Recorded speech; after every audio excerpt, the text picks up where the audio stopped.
Ah, Yeah, there we go. I couldn't hear shit. hold on. Let me. You mean to fucking tell me I've been on mute this entire time? No, it was probably us. Could have been. No, it was me. It was me because my I forgot to tell y'all. So everyone's showing up to the show late. Even my co-hosts are late, and I feel like an idiot because I've been talking for like the last 3 minutes, and I've been on mute. Welcome to the Geeks5EPodcast. I am your host, the one, the only, blah blah blah blah, most chaotic panelist, blah blah blah, chaotic host. Uh, we'll shit on somebody's lawn and blame it on the dog. Yes.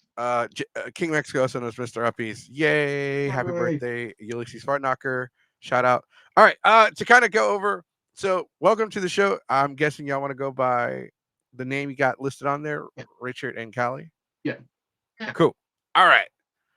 All right. So I do have a co-host. I do have a couple other people coming on the show to talk about Ikkicon. I don't have a.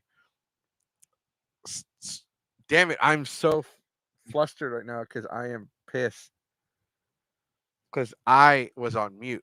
Uh, but yeah, we're talking about Ikkicon that happened this past weekend. Nothing drama related major coming from the convention this past weekend.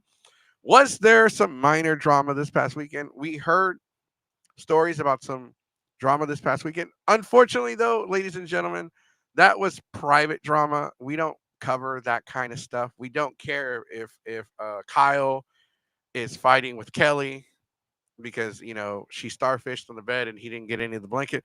We don't care about that kind of crap. We're here to talk about the con and act. Now, if there was drama this past weekend and it happened within the convention, like as like the staff or the guest or like something that's actually related to the convention, nothing private that happened in somebody's hotel room that the convention has no control over. Yeah, sorry, I had to address that because somebody had brought up some drama over the weekend to me. They brought it up like, "Hey, I heard there was drama." Then they showed me a post, and they're like, "I'm like, yeah, that's personal drama. I don't really care about that." Like we didn't see or hear any drama. Like we were on the convention floor like the entire time. Yeah. Yeah, like I said, it was mostly personal stuff, and we don't report on personal stuff. We want to, if we're gonna talk bad about a convention, it needs to be about the actual, Like convention. structure, not drama between two people. Yeah, stop fishing. Exactly.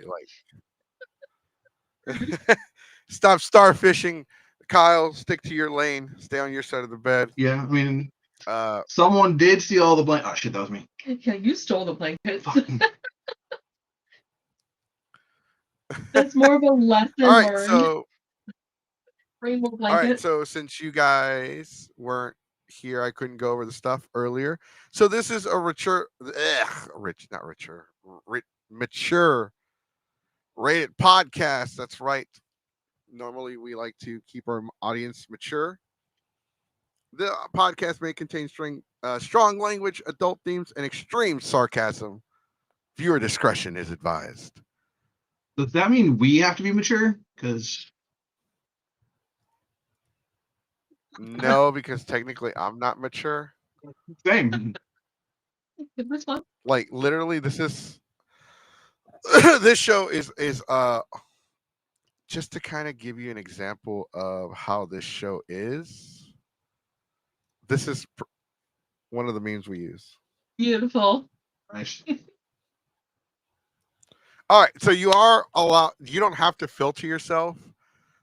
If you cuss, you don't have to also go crazy with the cuss words. But I'm saying that if you cuss, you don't have to be like, "Oh, sorry." No, you just say whatever you.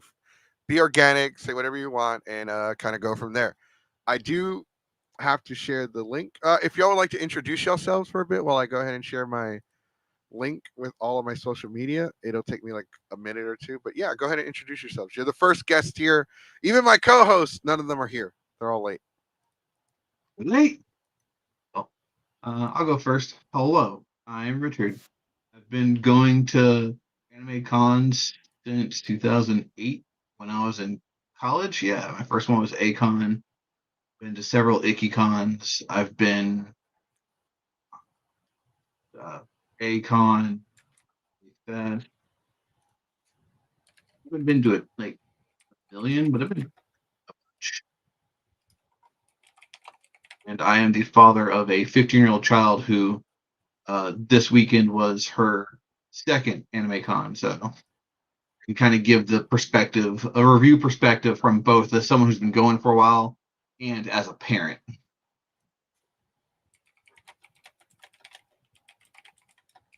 I actually was thinking of, because when you message when I posted the thing about getting a guest in and you like commented, I thought that was pretty. I thought that would be an interesting take because I'm also a parent, but my child is 6. They will be 7 this year, and I've taken them to a convention. I took them to AllCon in Dallas, Texas, and that's a sci-fi convention. It's a much older audience. They're more mature, older than an anime convention, and I had a fun experience with her. We've talked about anime conventions before, like, because there's a lot of people that are becoming parents and they want to introduce their children to like this community of cosplay and anime and comic books and manga and all these things. And it's like, how do you know when your child is ready to be exposed to this kind of environment? Because there's a lot of good, but there's also a lot of bad, you know? Yeah, definitely agree on that. Sorry, my camera just died. And that's something we struggled with too, was she's been wanting to go to conventions because we've been talking about it, but we didn't. We were like, well, when would be a good time to go with her? Because it's there's only so much hand holding you can do because you can't shield them from everything. No, I understand that completely. Give me a second. I left this up. Sorry, I'm trying to do 2 things at once. Oh, Suffering's here. Welcome, sir. Damn it. Okay, there it goes. Yes, finally, Suffering is our second guest. Well, technically our third because there's Richard and Callie. They're Suffering. So this is an interesting take because we're gonna have 3 different perspectives of the convention this past weekend. Now, before we introduce Suffering, I want everyone to know that everyone has a different experience during convention. Some people enjoyed it, some people didn't. Some people worked the convention, people treated it as a vacation. Some people were there just to cosplay, and some people were there just to buy stuff from the dealer's room. So remember that every experience is different, and they're not like this is not a definitive like experience for everybody. Now, with that being said, yeah, Suffering, go ahead and introduce yourselves. Hi guys, my name is Hiriajuu Suffering. Just like Goku over here, I do panels at almost every Texas convention you can think of. I've been going to Ikkicon since it was the New Year's con, so I have a perspective on how Ikkicon has sort of evolved, how it's changed since it's been at the Kalahari, post-COVID, all that other stuff. And I had some interesting thoughts with this year. That's why I asked to come on. But I think, generally speaking, I feel like there's a lot of things as far as the direction of conventions that what Ikkicon is doing speaks a lot more to, like, a lot more of a lot of the things we've been saying in 2025 about how conventions have been going that Ikkicon sort of represents. So, looking forward to, talking with everyone about it. Yeah, absolutely. Like I'm writing solo today, so it's good that so I told the final guest to show up 20 minutes after the show started because you said you were going to show up a little late.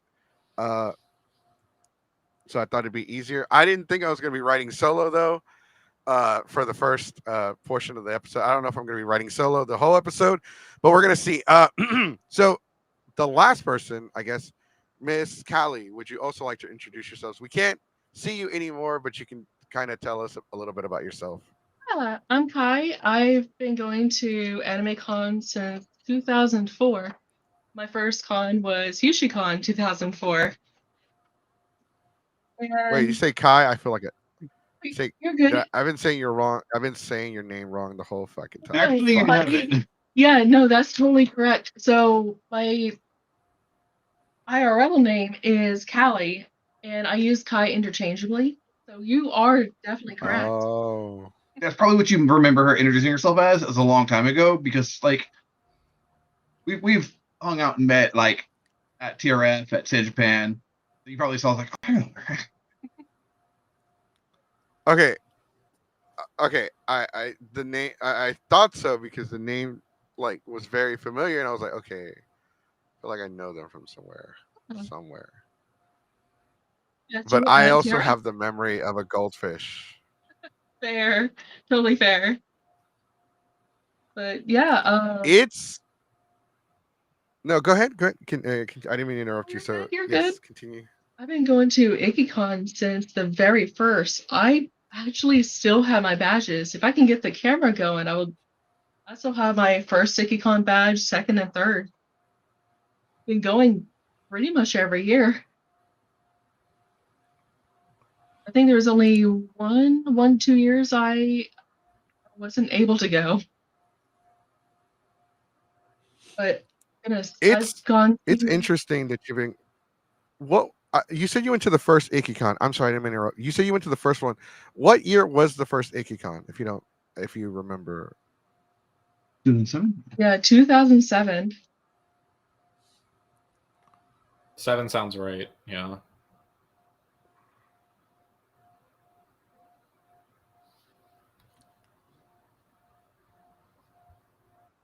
Okay. Okay. Okay. All right. Because I didn't go to the first Ikkicon, but I went to Ikkicon in 2008. Oh, That's why I was curious. that was a good year. That was a wild year. Yeah, those first few years, like it was really the wild New Year's party con, you know? Like Mm-hmm. I had an itty bitty hotel. I'm trying to remember. Uh, like, because now I'm curious. Like, how do I know you? I know we've, like you said, we met at TRF. Have we also like run into each other at Sherwood by any Yeah. chance? Yeah, we run into each other at Sherwood and then San Japan. San was the most recent. Well, no, we ran into you were giving away Pokemon cards at TRF, and then San Japan, we and some karaoke. Okay, so you did cut off for just a bit. Here at San Japan. Okay, so did we meet at this past San Japan? Yes.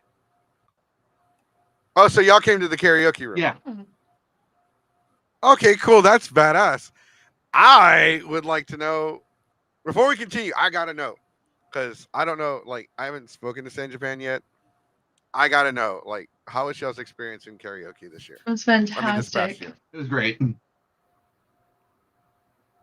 Did y'all get to sing? Yeah. We did, yes. Terribly. As you do in Okay, karaoke. so I got a few complaints. I got a few complaints from San Japan. I know we're talking about Ikkicon today, folks, but I just want to get this out of the way. So we got a few complaints about San Japan's karaoke this year. One person said that I took too long to do introductions for the next person. One person said they sat there for 3 to 4 hours and never once heard their names. The thing is, I don't know if people, like, we've talked about this multiple times, but we had over 300 people sign up for karaoke. And some of those people signed up for multiple songs. And we were averaging 10 to 11 songs per hour. It's a good So, turning rate.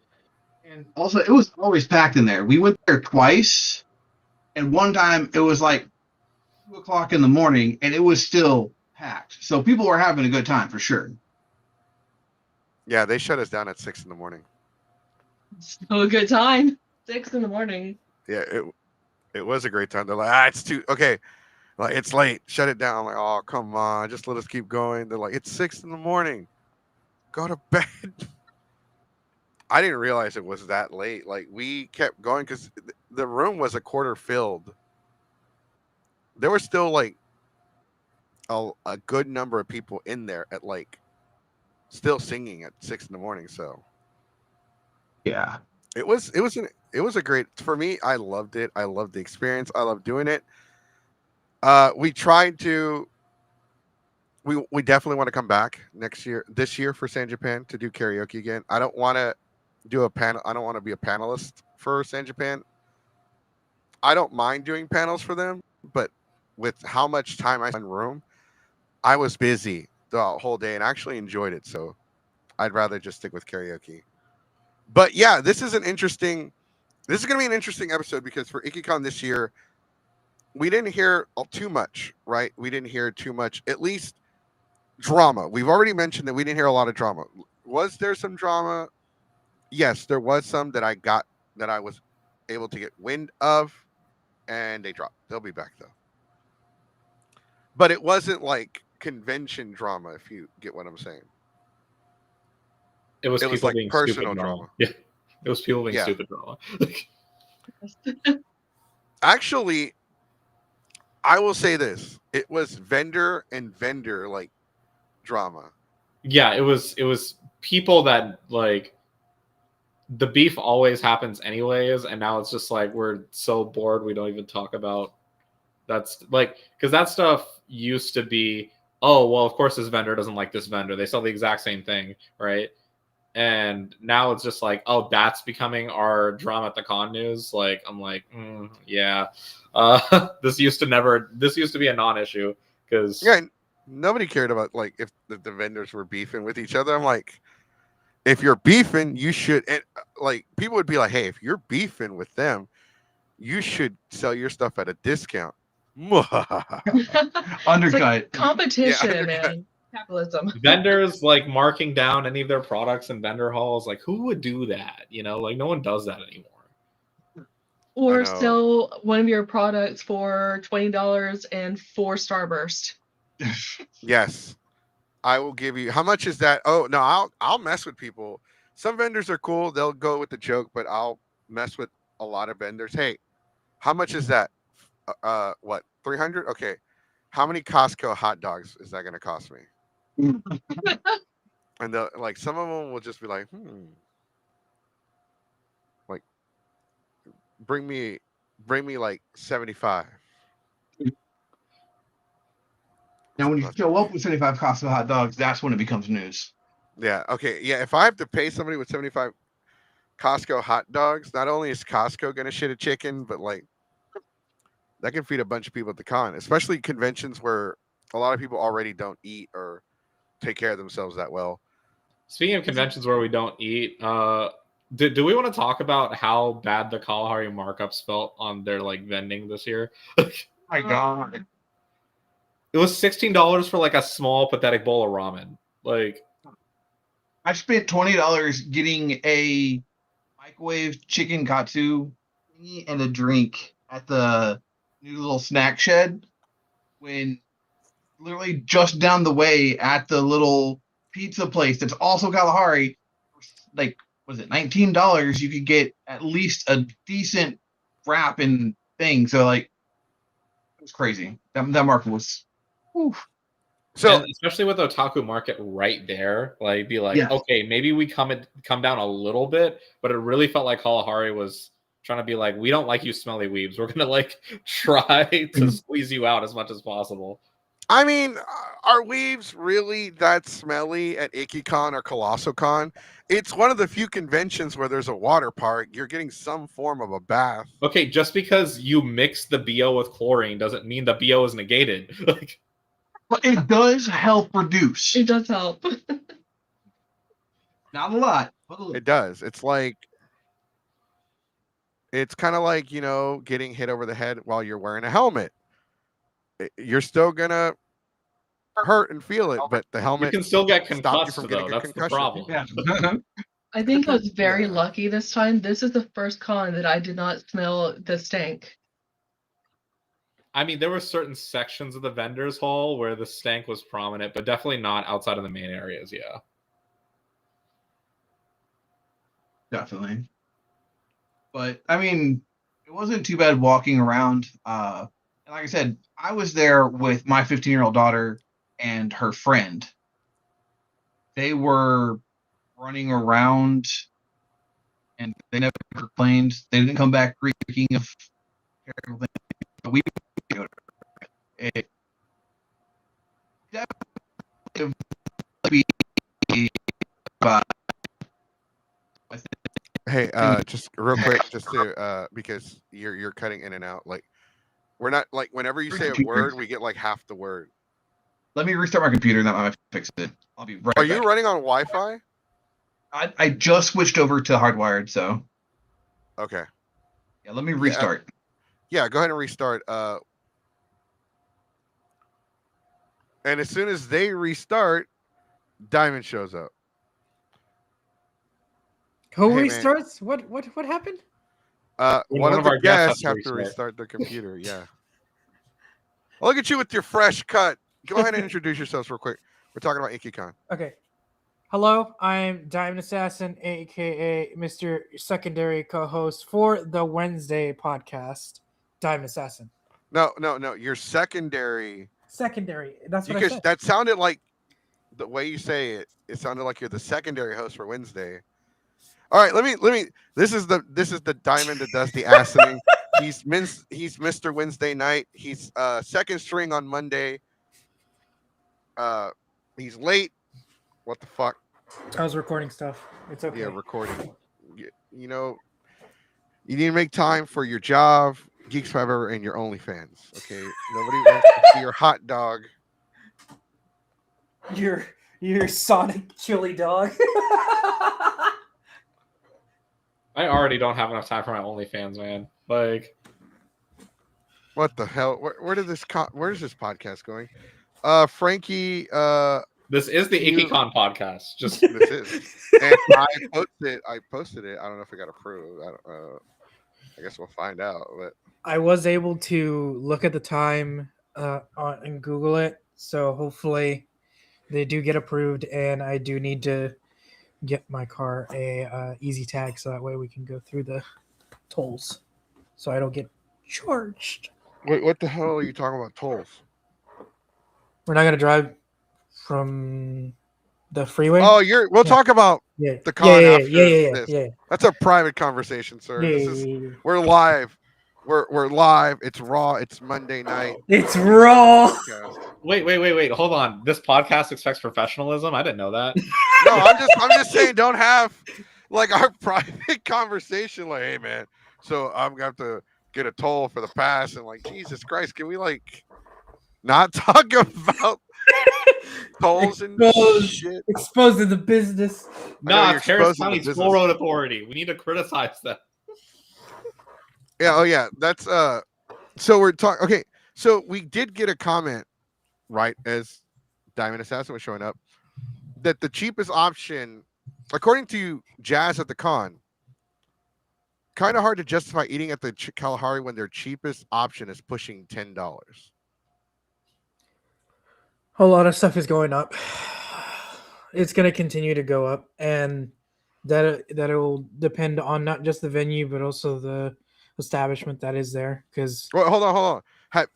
What the hell? What the hell's going on with my computer? Hold on. Welcome back. Now, before you say all that, have you ever been to the Kalahari?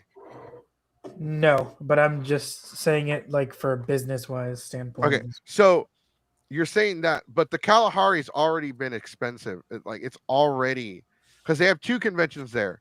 They have ColossalCon, or at least the one in Texas does. It has ColossalCon and Ikkicon. I'm referring to them bumping it up from what we're at the moment. Well, they were already expensive as fuck. No, I know, I get that. No, that's what I'm saying. Yeah, that's what I'm saying. Yeah, it's to be expected. They fucking slap a tariff on Abuelita who's selling the fucking tamales in the parking lot? They had no food trucks in the parking lot. You bet your ass they did. I'll admit they do have fantastic DoorDash options, like right across from the Kalahari. There's a ton of different places. There's like 2 sushi restaurants. There's like 5 different really good taco places. The only 2 hamburger Culver's places. like 30 miles. Yeah, it's like there's there's a lot of options. Unfortunately, it just involves driving and losing your parking spot. Yeah, that's the main thing, is because the parking is always really inconvenient for the convention center because they always have so much more hotel parking than convention center parking. So there's no like how like it is over in Houston where there's like the parking lots, parking spots and stuff. Those No, because the Kalahari, it's not in Austin, it's in Round Rock, and even then it's on the outskirts of it. If you swear to God this was the middle of nowhere if it wasn't for like the established businesses that are right across the street.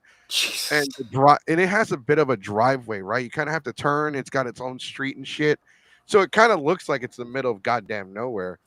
So and it's got this massive parking lot that you always have to park in the back, and it's kind of like a Sahara desert in the Yeah, middle. we're talking about Austin's premier anime convention that has been in Round Rock, Texas for the past like 5-6 years. So Yes. he's they like, still you're use that correct. label. They still use It's- Austin Premier Anime Convention. It's right? like when Anime Matsuri was hosting itself in the Woodlands and they were calling themselves a Houston convention. Well, they started there, right? That Yeah. yes, Ikkicon started in Austin, yes. and then South they moved Austin. away. Well, I mean, But that's like just a common thing for cons now because even Ecchi Expo, they refer to Ecchi Expo San Antonio, but it's in San Marcos. and Okay, San I still don't Marcos know why he isn't. does that. I still don't know why he does that to this day. Like, And that one makes less sense because Yeah. San Marcos is not even like in There's the like fucking 4 whole cities in vicinity. between. San Marcos Yeah. is considered in the Austin metro area, not in the San Antonio metro area, which is hilarious. Because like, That's wouldn't like- every place have their own individual con or just place to rent out for big events and stuff like that? Because they have to, unless it's just Dallas and Houston. Austin doesn't have a solid convention center that could support Ikkicon at this point. They have Austin Convention Center. It's just their venue fees are astronomical. Like, I was gonna say, you it's can ask too DreamCon. expensive. Yeah, they don't like their venue fees at all. Now I'm And the actually part- curious on like where RTX was because I wanted to go before that. That's an Austin Convention Center. Austin Convention Center. Okay. Makes Okay, sense. and our third guest has arrived. Let me get them on here. Okay, there it goes. I think it's being really weird today. Thank you for joining us. I'm gonna give a brief introduction. They go by Its.Mandy.Makes on Instagram. They were also at Ikkicon this past weekend. Just briefly, if you could share with us your like when you attended Ikkicon this past weekend, were you like just an attendee or were you like a guest, a panelist? I was just a guest, or I was an attendee. Okay, so that's like the really cool perspective that we're doing in today's episode. I know I know you're only here for a little bit, and I want to say thank you for coming on here. There's no filter, so if you accidentally say a cuss word, you're fine. We're not gonna we don't get but here's- monetized yet. Okay. yeah, we don't get monetized, so it doesn't matter. So you don't have to watch whatever you say. You can be yourself and like whatever you feel like the con needs to improve on. But I will say this is a really good episode because we have Suffering's perspective as a panelist, and then we have two groups of con goers. We have yourself. You're an award-winning cosplayer. You're also a photographer. Yes. But we also have Kai and Richard, who are also attendees, but they went at their parents. They brought their child, who's a teenager now, and introducing them. And this is their second convention. So this is why we do this. Like we like to get the different perspectives on the episodes. Before we continue, though, if everybody could do me a favor and give the video a thumbs up, it helps with the YouTube algorithm because they hate us. They hate They my change guts. the algorithm every single time at this point. It's just a fighting battle. That's right. Hashtag Matsuri owns YouTube. Please be kidding. Please. No, I know you're joking. You didn't even go to the con this weekend. So we were just talking briefly about the convention. They were briefly talking about the prices for food. I don't buy the food at conventions. I go to maybe 15 conventions a year, So I just don't have the budget to spend the money on food. So I always have like a snack bag with me and water on me. So I did not buy the food at the con. That's Yeah. actually a really good. Uh, I really like that, and that I can actually respect that a lot because one of the things we do for conventions is we hit up the Walmart. Mm-hmm. We hit up Walmart or HEB or uh we don't really buy the food at the conventions. For one, it's like they said, Jazz at the con, who actually performed at Ikkicon this past weekend, said that one of the cheapest options he could find at the Kalahari was $10 or pushing $10. Yeah, Yep. no. Yeah, and there's a It's Walmart. also- less It's than a mile also more away. indicative of, for people that actually want to enjoy the whole experience at the con, not have to go outside for a full meal. Can they actually have a positive experience self-contained at the con and not have to spend 2-3 hours going off site to be able to take care of whatever they need to take care of, whether that's food or otherwise? Yeah. At least what I like to do, I've never really stayed at the hotel where the con is taking place at. That's also really expensive for me. So I will go to Walmart or an HEB and get like breakfast stuff and snacks and things. And then once we're done at the con, I will go out with friends and go out to eat, like out of cosplay. So actually, for this con, a couple of us, when we were done on Friday night, we all went to the Olive Garden out of cosplay. That sounds about right. Yeah. Was everyone just feeling Italian after the con? Because I feel like everyone in that Italian restaurant that I talked to was just like, oh, that person's at Olive Garden. That person's at this place. I think my friend suggested another Italian place. I was like, that place is closed on Sundays. So we went to another Italian place. So yeah. Maybe pasta was in the air for the weekend. Yes. Thanks for reminding me, by the way. Just a public service announcements for all of our regulars to watch the show. We know a certain somebody that's kind of popular and everybody seems to be talking about Yep. him, and we've mentioned him before. We're not going to bring up the fact that he was or was not at the convention. We don't really know. We don't really care. This isn't about him. This is about the con itself. So please refrain from mentioning said individual in the Comment section. comment section. Or If you want to bring up we- tea that's not constructive, just go listen to Deacon Rap on Spotify, Drama at the Con, put it on repeat. There, we did say that we will eventually talk about it, but right now it's not the time. Yeah, no, absolutely not. I want to focus on our guests. So, this is actually real. Like I said, this is really interesting. You talked about you don't stay at the hotel. You kind of stock up on food, snacks, and then you kind of went to Olive Garden, The best kind. the Denny's of Italy. The breadsticks, bro. You can't beat the breadsticks, man. What the hell is up with every? You're one of them too, dude. What is up with every Mexican being in love with fucking It's pasta. Olive It's Garden? pasta, dude. That would be like me as an Italian being in love with gringos. Look, No, I It's thought delicious. you were gonna pull a Deke and be like Taco Bell. No. We have to go for the restaurant name that literally says it in the name. Okay. So you're in a war. You go as a cosplayer, and you have like a different experience than our other guest here. I have to ask though, overall, what was your vibe? Like you said, you have to travel. We brought up parking.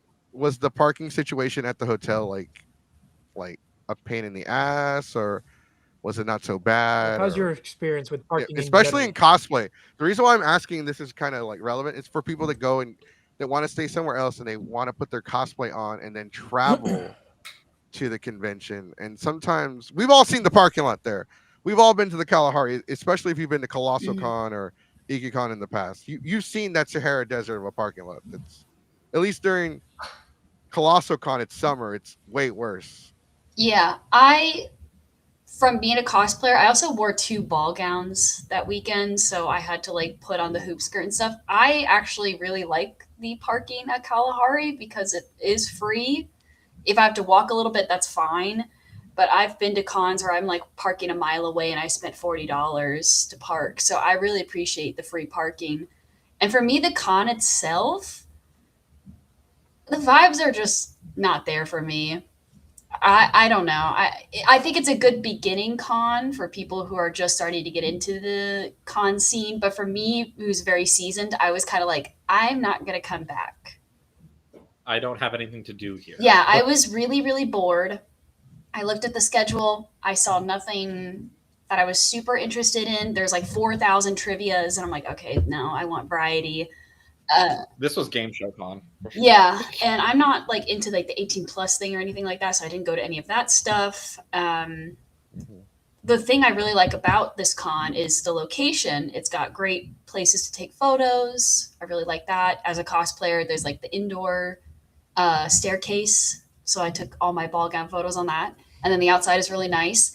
But I also like this con because a lot of my friends will go to it. So we had a couple people who just lobby conned it, which is they didn't buy a badge, they just hung out with us, and they still had a great time. And I was kind of like, maybe I should do that next year. I don't want to really spend $90 to kind of walk around and do nothing and just hang out with my friends when I could do that for free. I actually, wow, you brought up a lot of things that really piqued my interest as far as your opinion goes. And I kind of want to ask everybody the same question, except Suffering, because you're biased, you're a panelist, you think you're. Well, I have the exact same opinion as her, and I'm a panelist. What does that say? We're both panelists. No, but Richard and Kai, like, Miss, what did y'all think about like the stuff to do at the con? Like, was it? I know y'all had a kid. As a parent, having a kid, no matter what their age, whether it's 6, whether it's 15, whether it's 1, whether it's 17, 18, having a kid's always a handful, right? Because even as they're slowly becoming an adult, you still got to be like slapping their hand with the little paper fan and be like, no. Yeah. Well, no, I think she nailed it in her her summary of it. It's like we're also both old heads. Like I said, Kai's been going to cons since like 2004. I've been to over like 200 cons. Yeah, she still has like her. Country. This is her like Ikkicon 1 badge. Like, so she's been going to it for forever. And she was saying the same thing. She's like, I miss the 24-hour game rooms. I miss the 24-hour arcade, playing DDR in demonias until 2 a.m., 3 a.m. But still saying it's a good beginner con is like super on the nose, because it was my daughter and her friend's second con ever. Their first con was Ikkicon last year. So it was great. Like, they could run around, and be them, but they also ran out of stuff to do. They did spend 3 hours in the Kalahari arcade, and another like 3 hours of the weekend. So 6 hours of the weekend was spent doing Kalahari stuff, not con stuff. And they did mention about that there was a lot of trivia panels that they just didn't have any interest in. There just went, as you said really well, there just wasn't much of variety, even for like both us and our kid. Yeah. Okay. Yeah, actually, I find that really, really interesting that y'all both mentioned that. Suffering, you're a panelist. In your honest opinion, do you think Ikkicon as well also lacks content? I did notice that there are a lot of. I didn't think it was trivia per se. Hero, God, that's our mascot jumping around me.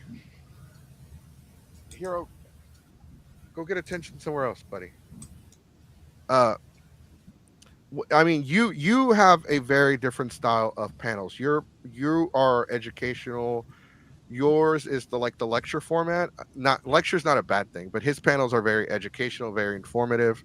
I've actually learned a lot from his panels. I do enjoy your panels, which I really don't enjoy those style of panels. But do you think it? Yeah, do you agree as well? Like, there is just a lack of content, like, I think panel wise. Like, especially with older cons like Ikkicon, like part of the expectation should sort of be that you have more panels that allow people to plug themselves into the fandom more, rather than just panels to entertain and just entertain, right? And I think the emphasis that we've gotten as far as like programming and how the trend of conventions has been in being like, well, we just want to make sure we sort of like put on a show for people, and that show ends up being a game show most of the time.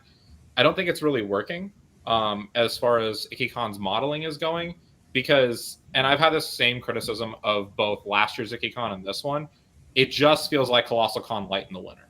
It literally does. And not necessarily because there's less people, there's about the same amount of people, I think. It's just because Friday feels empty, Sunday feels empty, more people are using the Kalahari stuff, and then Colossal probably uses Kalahari a lot better because they have the wave at the raves. And then on top of that, it also feels like I'm meeting people up at Ikkicon, and it feels like a nice little winter reunion for the entire community. But we're not doing Ikkicon stuff. We're not using the con grounds as well as we should be. Instead, what we're doing is we're saying, oh, we met up at Ikkicon. We have like one or two things to do. And that's about it. I applied for multiple panels to Ikkicon. I got one, which was my family-friendly panel. And I think that's the direction that Ikkicon is trying to go in, is be more family friendly, and there's nothing necessarily wrong with that. But then I look at the scheduling for just how many 18 plus panels were just trivia or some type of like, for lack of a better term, like shit posting game shows, right? Where they're just like crapping on fandoms and like just making jokes rather than actually doing anything substantive. Really, really kind of hurt, because this was one of the few Ikkicons that I didn't want to stay around the con past 9 any day. And that's never what Ikkicon should feel like, considering the culture of what this con has been. So, Okay, so I didn't want to dig too deep. So, do you think that there might be some kind of favoritism with some of the other panelists? Maybe these are panelists they think a lot of cons do play favorites with. I guess favoritism is not the proper term, but they have prioritize certain guests that have done well in the past, and then normally, depending on how things shift in the con, they stick with it because they know that they're going to get the numbers because of the previous times. And I think at a certain point, it just kind of slowly goes, instead of going up, it starts going down. To kind of like give an example, right? I forget which con it was. I know we went to it, I think, Suffering, because we've worked at a lot of different cons together, and well, not together, but independently at the same con, yeah. Independently, yeah. And there was one con that was like 50% VTubers, and like there were a few people that really enjoyed that, but like the majority are like, nah, this is way too much VTuber shit. Like, I like it, it's cool, but it's way too much like VTuber stuff. And like, it just feels like maybe Ikkicon kind of has like, not per se the exact same motto, but it kind of feels like it's kind of going in that direction. Because I know a couple groups. There's Pixelation and there's Zeros to Heroes, and they were panelists there. And Zeros to Heroes they have a lot of the same panel style. It's trivia panels or game show panel. They have one that's not. It's called A Hill I Would Die On. That one is a arguing. It's a comedy panel. We also steal that from them, and I've told them they know they are very much aware that I steal that panel from them. But other than that, like, I think maybe it's too much. I mean, maybe it's just the con trying to play it safe with these kind of panels. Like, okay, these have drawn a crowd before. Like they usually have like they can get like 20 people, 30 people, 40 people. Let's play it safe. Let's do these. Let's give this group like 6-7 panels, and it's kind of like I don't know if any of y'all have heard of this group called the Runaway Guys, but they normally host a game show-esque trivia game show for I think Colossal Con, if I remember correctly, or they do like some other for other cons and whatnot. And the time that I have seen their videos uploaded on doing trivia game show style, the way that they're doing it is a lot more interesting than how I've been seeing everybody else doing it. And they have been able to succeed so much to the point to where every single year, doesn't matter which con they go, they will sell out the room. Like they will get to full capacity, and they have to later on basically like kick people out. You're. I don't know why I hear you twice. So let me ask you, Miss Mandy Makes. I'm sorry if I say your name wrong. Uh, I would like to ask you, like, what are some panels that you would be interested in seeing, like at a convention? Because, like you said, I I'm really glad you guys are here. For one, you said you go to like 15 panels a year, which is a lot. And Richard and Kai have been going to they've been to 200 panels. I am a Yeah. panelist. I run karaoke rooms. I've ran karaoke. I'm running karaoke for Ushicon. I'm running for San Japan. I'm running for Delta, Anime Tyler, Texas. I used to run it for Anime Dallas. I ran it for Anime Houston before that went away. I've worked at Matsuri. I've worked at Onicon. I average 12 to 13 conventions a year doing panels and karaoke.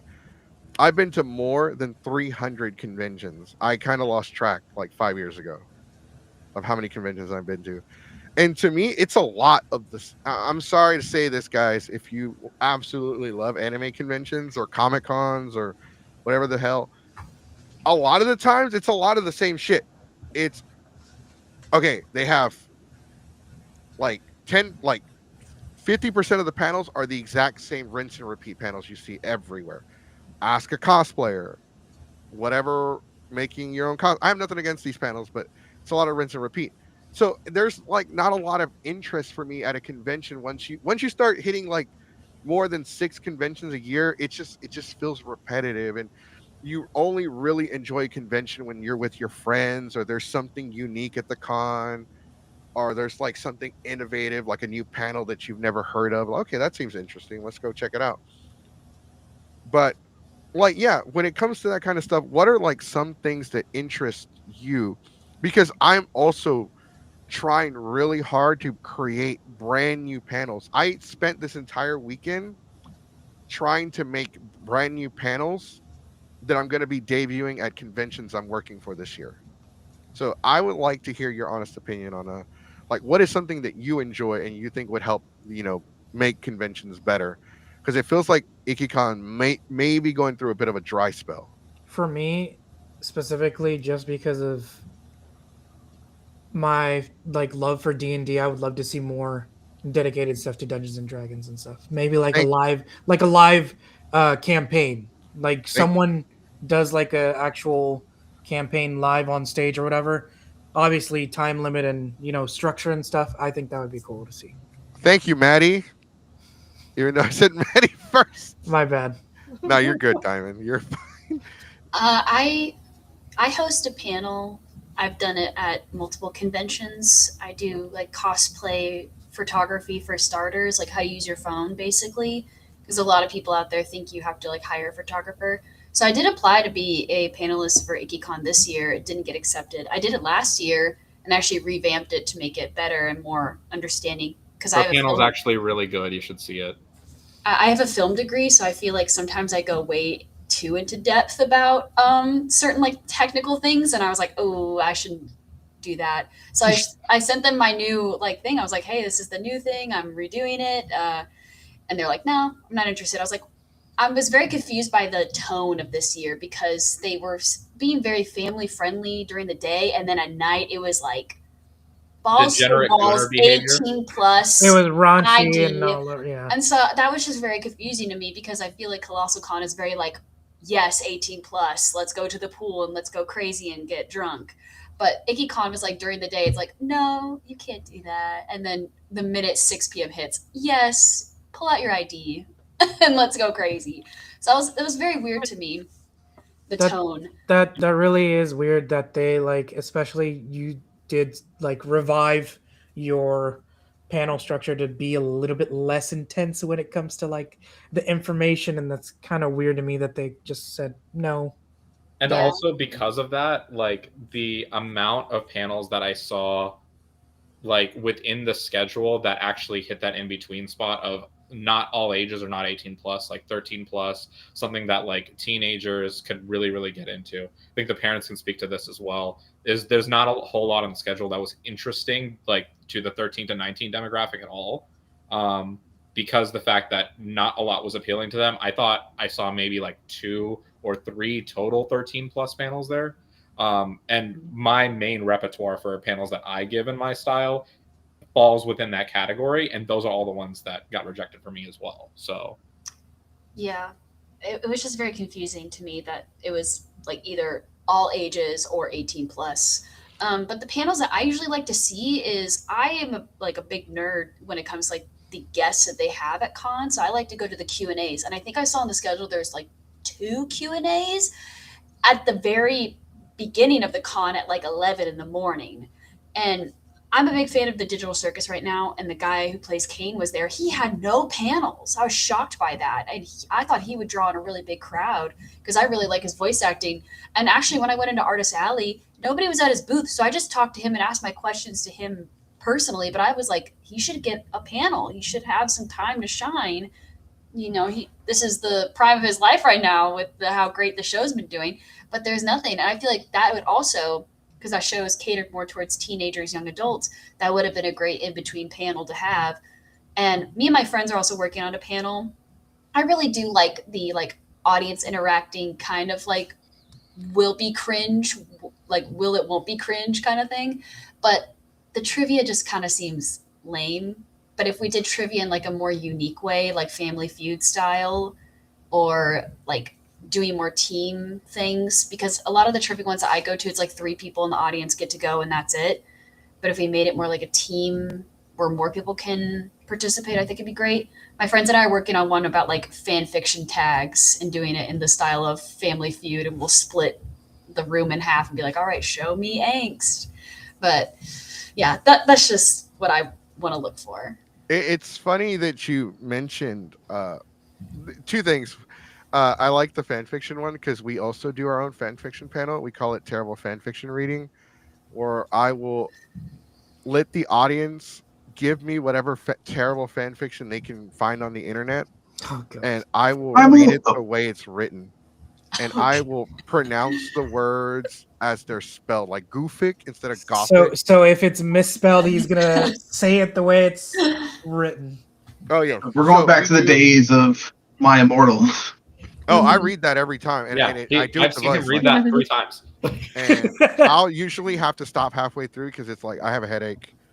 Yeah, because you're using that very cringe Valley Girl accent the entire time, and it gives you something, dude. And like sometimes I'll even read fan fiction with accents. Like I'll do my Mexican accent, like while I'm reading My Immortal, and I've read Dipper, and I've read all kinds of fan fiction. SpongeBob hooks up with Bill Clinton. It's called Hole.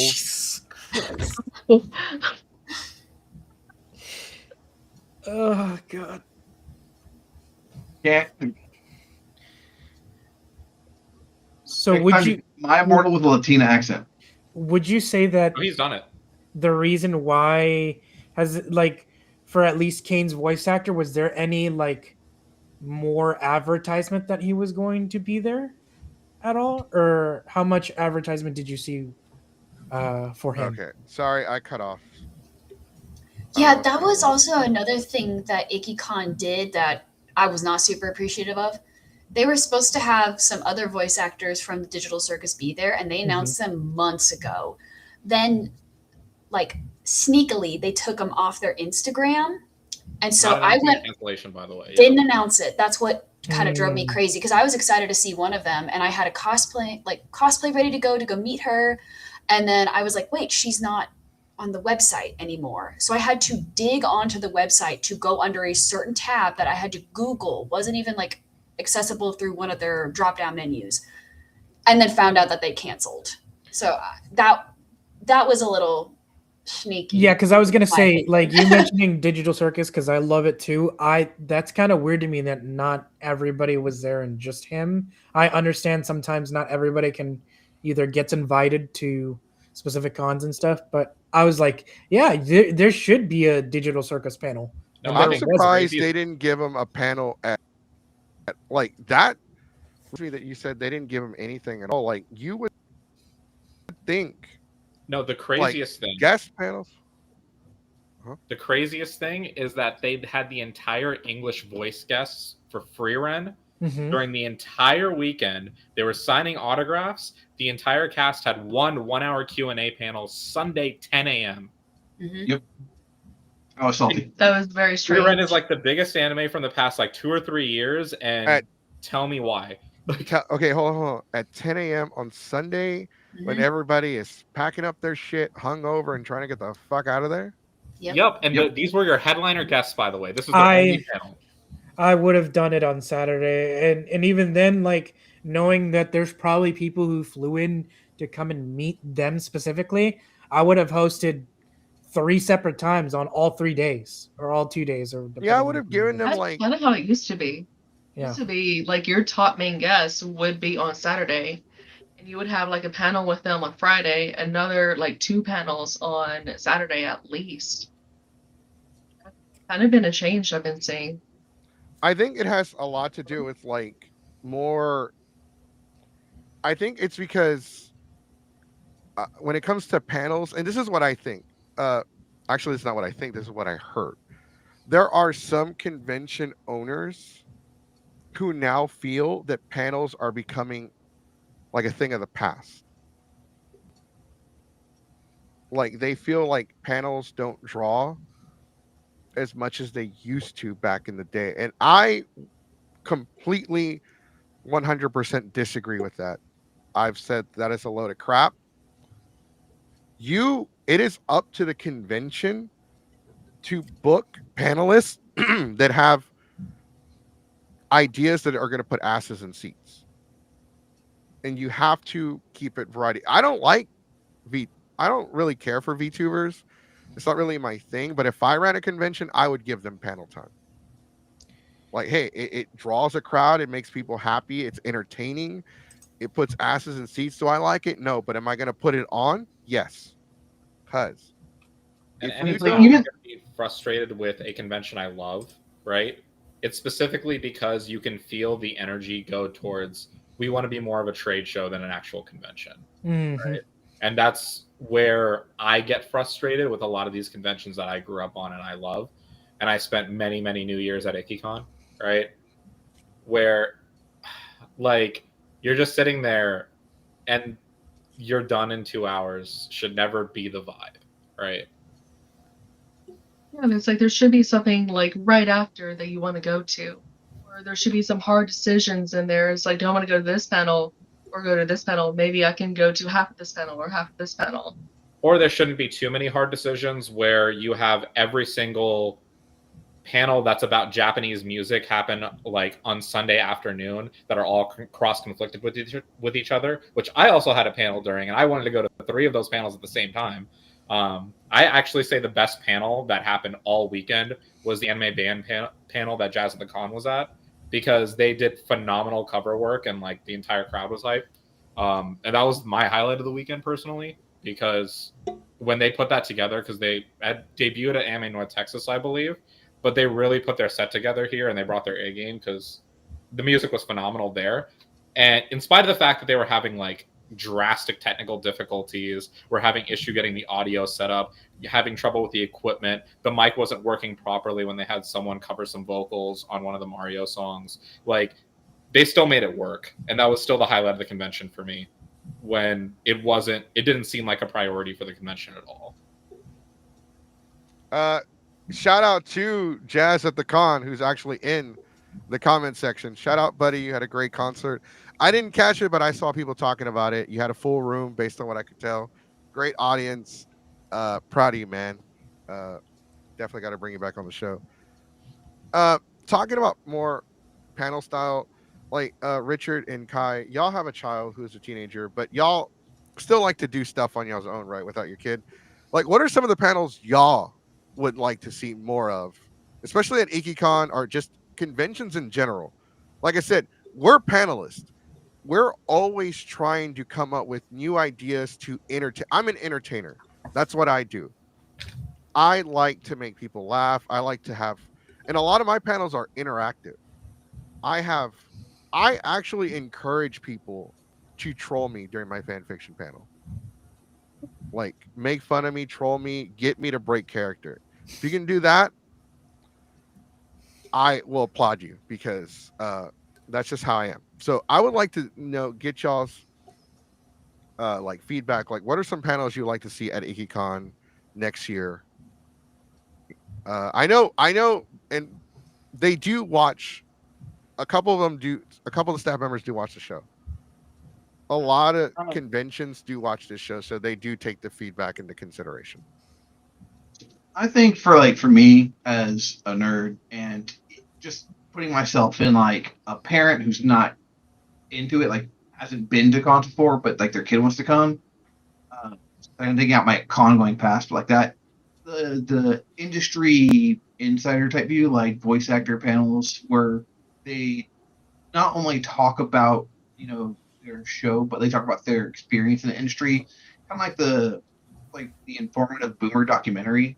Kind of like I think took you whenever you were little. She would go to the informative panels or the voice actor panels. Yeah, Right? or the informative panels, like how to get into voice acting.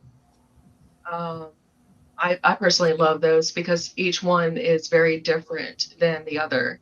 Like I've been to a Johnny on Bosch one, I've been to Steve Bloom's, and they're all different because they all have like different experiences and they both engage audiences differently. So each one that I've been to and each one that my mom has been to, very unique. Because my mom went all the way from 2004 all the way to like 2019. For me, like I saw someone earlier, I think it was pitched, live D&D campaigns and stuff like that. What was it in the late 2020s? There was kind of a panel trend where people do anime panels, but it was just like in character, just kind of random Q&A in character of just fans cosplaying those characters and doing that. Take a twist and make it, instead of just like a random Q&A like that, do in character live campaigns.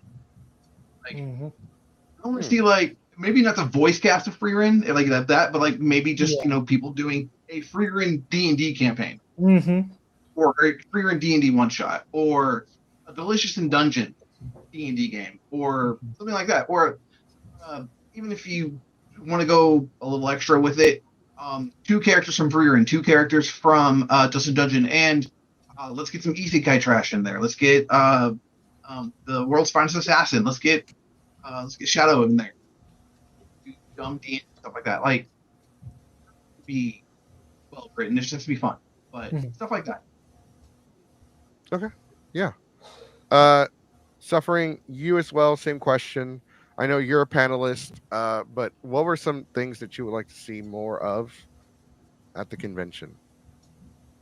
So at Ikkicon especially, like I would say that just a balance of programming where it feels like all of the same subject matter, the things that would interest me, are not stacked up at the same time. Because there were some interesting panels on the schedule. I don't think they were scheduled very optimally, personally speaking, in the sense that they were always at kind of very odd times. Like I found the most interesting panels throughout the weekend being at very, very strange times for them to be at. And then usually their competition as far as what other panel rooms you could go to end up being a very similar subject matter. So it's like, oh, well, there's only 2 panels in the weekend I'm interested in, and they're at the same time. And it felt like that came up 3 or 4 times when I was looking at my guidebook. And that probably shouldn't happen as much. They should probably be a little more concerned for the type of content that we're going on, because a lot of like more professional conventions, like outside of the anime space, go on, you have this particular professional track or that particular professional track. Usually when programming coordinators used to lay out that schedule, they used to think of, oh, we don't want to put any 2 music panels at the same time. We don't want to put any 2 trivia panels at the same time. We don't want to put any 2, Q&A panels at the same time. Right. I feel like that practice of organizing how scheduling should go probably is an improvement that needs to be made, but also just that variety of content and panels. As far as like my niche, as much as I believe in Ikkicon, like you mentioned it, like I have the infotainment style panel where I'm going 50 to 60% lecture and like 30 to 40% audience interaction and kind of just improvising in between. There wasn't a whole lot of that this weekend, where you were getting a lot of information from people that have been in the con scene for 10, 20 years, like all of us have, right? Instead, it was more like, we are just going to take some cosplayers and we're going to trust them to perform in a way, regardless of how much metal they have, and being able to provide a variety of experience to people, rather than just, well, we know they have some level of pull to be able to at least fill up a room. I saw some empty rooms, though, regardless of how big the names were for who was hosting the panels. So I don't think that model is working either. I think just variety being the spice of life is a really, really great idea that I wish would be followed through on a lot more when it comes to conventions lately. Yeah, definitely needs more burning. You brought up another good point, because for one thing, you could have you know, the creator of Animaniacs, Tom Ruger, there, and he could be running a panel talking about how he came up with Animaniacs. But like, the logistics of the convention itself matter. Like, where are all the panels located? Are they easy to find? Is there someone that can point me in the right direction? And it's kind of like easy to say, well, the Kalahari is just it's just like two directions you can go, left or right, when you leave the elevator. But like, sometimes finding panels is still not easy. Where was it easy, like, for you, that your experience? I know you said there wasn't a lot for you to do, but like, for the things that you did want to attend or see or check out, was it easy for you to navigate through the convention without, like, were you able to find everything fine, or did you kind of get lost? We'll start with Miss Maddie. Everything was fine for me to locate because I didn't want to do anything. So I didn't look for anything. I looked at the schedule and I said, this is boring. I legitimately, on Saturday, which is the biggest day, showed up at 1 and I left at 4. I didn't do anything. So let's say hypothetically, it was, let's say, pretending like it's a con that you know that you wanted to go and they have stuff to do. Normally, when you attend those cons that have interest in it, is it easy for you to see those panels or those specific things that you are interested in, or is it hard to find? I would say that it, like, the layout itself, like, the Kalahari is really small, so you really can't get super lost. So I thought it was fine.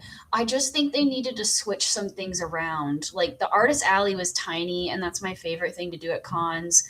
And there was like that whole area for the car racing, like in a giant room, and nobody was ever in there. Get rid of that. I don't know why that's there. Make it an arcade instead. Yeah, make that an arcade, or make that more of the dealer's hall, so you could fit more artists or something. There were some rooms that had like nobody in them, and they were huge. You could have completely split that. Like they didn't have nothing in there whatsoever. They had like there was like I think that was the one that had the gaming, but every time I went in there, every time I went in there was like barely anybody in there. I'm like, you could have cut this room in half, made another panel room so we could have more things to do, and then make the other side the gaming, or put like the tabletop gaming with the video gaming. Right. And there just needed to be some like small little changes that could have helped. I didn't even go into the like main stage area, but some people said that was too big too. Like they did not need there to have it. There it. were 2 main stages, by the way. I'll explain that when we get to me, but yeah. That was very interesting. And then I also heard that there was like a really small stage out in the lobby or something that my friend was supposed to perform on with 10 people, and it could fit 2. So the con just never like talked to the people who are actually going to perform on that stage what they needed. There's just like a lot of miscommunication happening. I did see that stage, by the way, that you're mentioning. I was trying to remember whose Instagram I saw it on, because, you know, for a show like this, right, I have to message like 10 people and like, hey, can you come on? Can you come on? And like, if I'm lucky, I'll get like 2 or 3. You can't call the third stage the main stage, Frank. You can't. You can't. There was, but it was a small stage. Like somebody like was doing an idol thing or Yeah, something it on was it. supposed to be for the Idol Fest. It And was that it was a stage is 2x2 panel.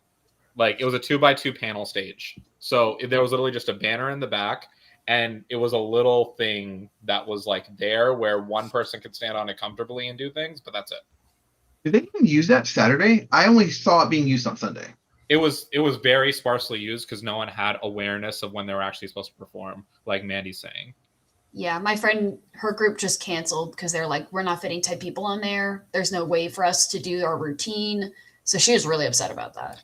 And Yeah, also, that I doesn't don't- I make don't blame sense, her. like, to fit a big group like that in a small, to, like, not even, like, maybe, like, at least a stage for only one person to perform. Also, a hallway.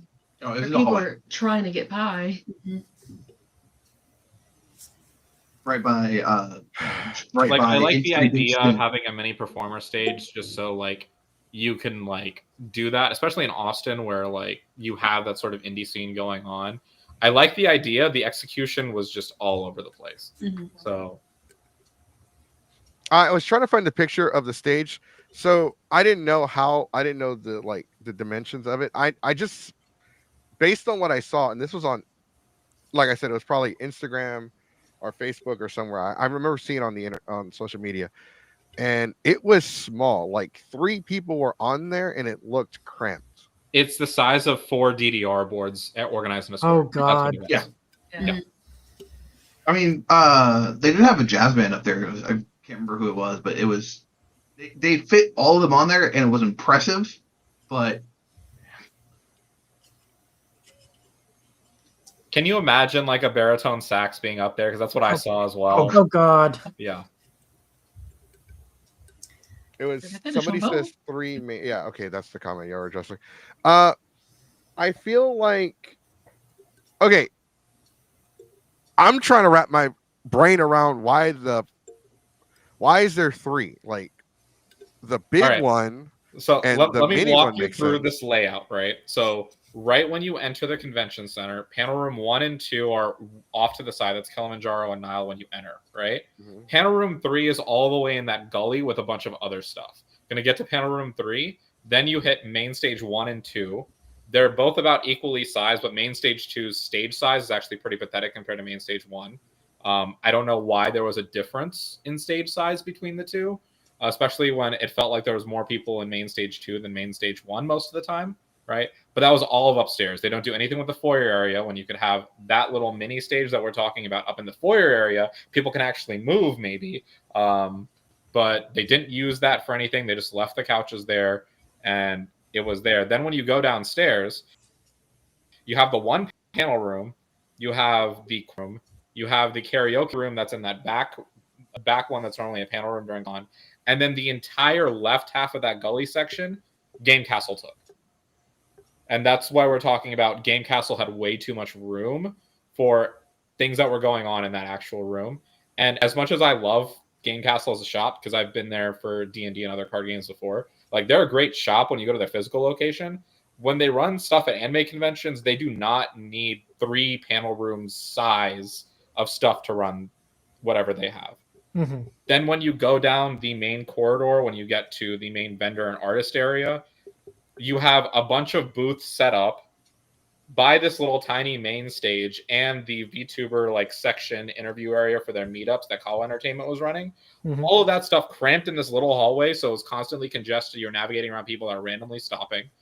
And then you have that nice little back area for all the cosplay photo shoots and everything else. Those were pathetic as a There cosplayer. was no signage for it. Colossal at least has signage for it. Yeah, And there and was Colossal nothing has ring indicating that lights it too. had any setup for this.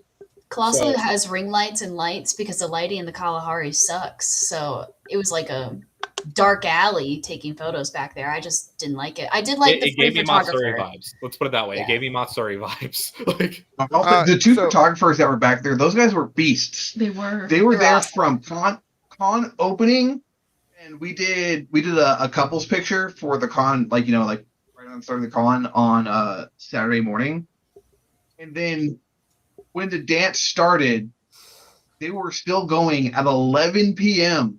and took the time to do a picture of like the dance outfit that my daughter put on. She did little daughter for little toy stuff, and she got dressed up too. And they did like mother-daughter pictures for them too at 11 p.m. So it's like those dudes are beasts.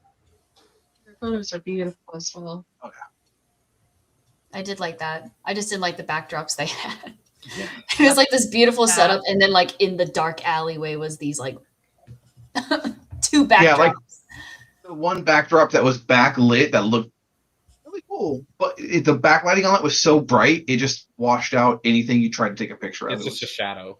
Mhm. Yeah, we tried for like 10 minutes. Like even without the camera, it just looked like people were in a shadow. Like You think that you mentioned that they had like a car show type room. oh, they had an arrow saying Itasha's that way coming out of the back hallway. Yeah. I did not see Itasha's all convention because they You were would have hidden to away in the go- back of the parking lot. Yeah, it's like you would have to go outside. Well, go down the escalators, go all the way to the end of the convention center, up the doors, and around the corner of the building. Yeah, it was in a good spot if there was signage for it. It was just a quick out and around. Yeah, Versus last year was up and way out of the way. But it just needed signage. The entire setup of the Tasha's was fantastic. They had plenty of room to set up. If they wanted to take 2 parking spaces, they were more than welcome to because there was a lot of room they could. Like that was really nice. I have Signage. I have a question for everybody. And specifically comparing this year and last year, if y'all went, because to me it feels like this year they were all over the place. Was that the case last year? Yes. Yeah. Okay. Ikkicon's been this way past 3 years, I think. Yeah. how many years have been to Kalahari? Because yeah, it was like this last year. But before this last Ikkicon I went to was Ikkicon 2019, 2020. Like it was 2020, but it was, I think they moved to Kalahari in 2018. That sounds right. 2018 or 2019? the 2019 they were at the Renaissance. The Oh, they were Kalahari was fun. Okay. built in 2020. Okay. They had construction issues because of the plague. And Ikkicon wasn't into Kalahari, I think, until 2022 or 2023. Okay. Pretty sure it's like 2023. Well, They were still at the Renaissance. look, yeah. Well, they were at the Renaissance 2019, and then they made the announcement that they were going to go to a different hotel in Austin that had just been built. It wasn't the Kalahari, it was in downtown. Yeah. They were there for- And then COVID happened. Yeah. Okay. Yeah. Now I remember. But yeah, it has always been kind of just ever since the Kalahari move, at least for me, it's been just kind of It's been they there. haven't found a way to master the space yet. Which after 3-4 years, you would think, right, that there would be a way in order to make it work, but it still feels like they're playing with the configuration and not really landing on a single idea that works. Mhm. And for the last same 3 years, it's always been this. Besides the usual panelists and guests, have they like done the same guests as well too, like I don't think voice they've actors repeated and stuff? guests, have they? It The felt like only different guests. the only guest that I know that's been like consistent has always been Greg Ayres because This is his home. Like Yeah. Ikkicon is Greg Ayres' home. yeah, and because he always DJs the Saturday night. It's usually awesome. Greg's also one of our boys. Like at a Texas con, he's always welcome. So like Yeah, so it was like she was always saying, "I hope Greg's DJing." I hope it's like, is there ever a question? Right? He's like, there should never be a question. I love My Greg. internet is being weird, so You're good. You can still hear us, or is it still like glitching? It's gone.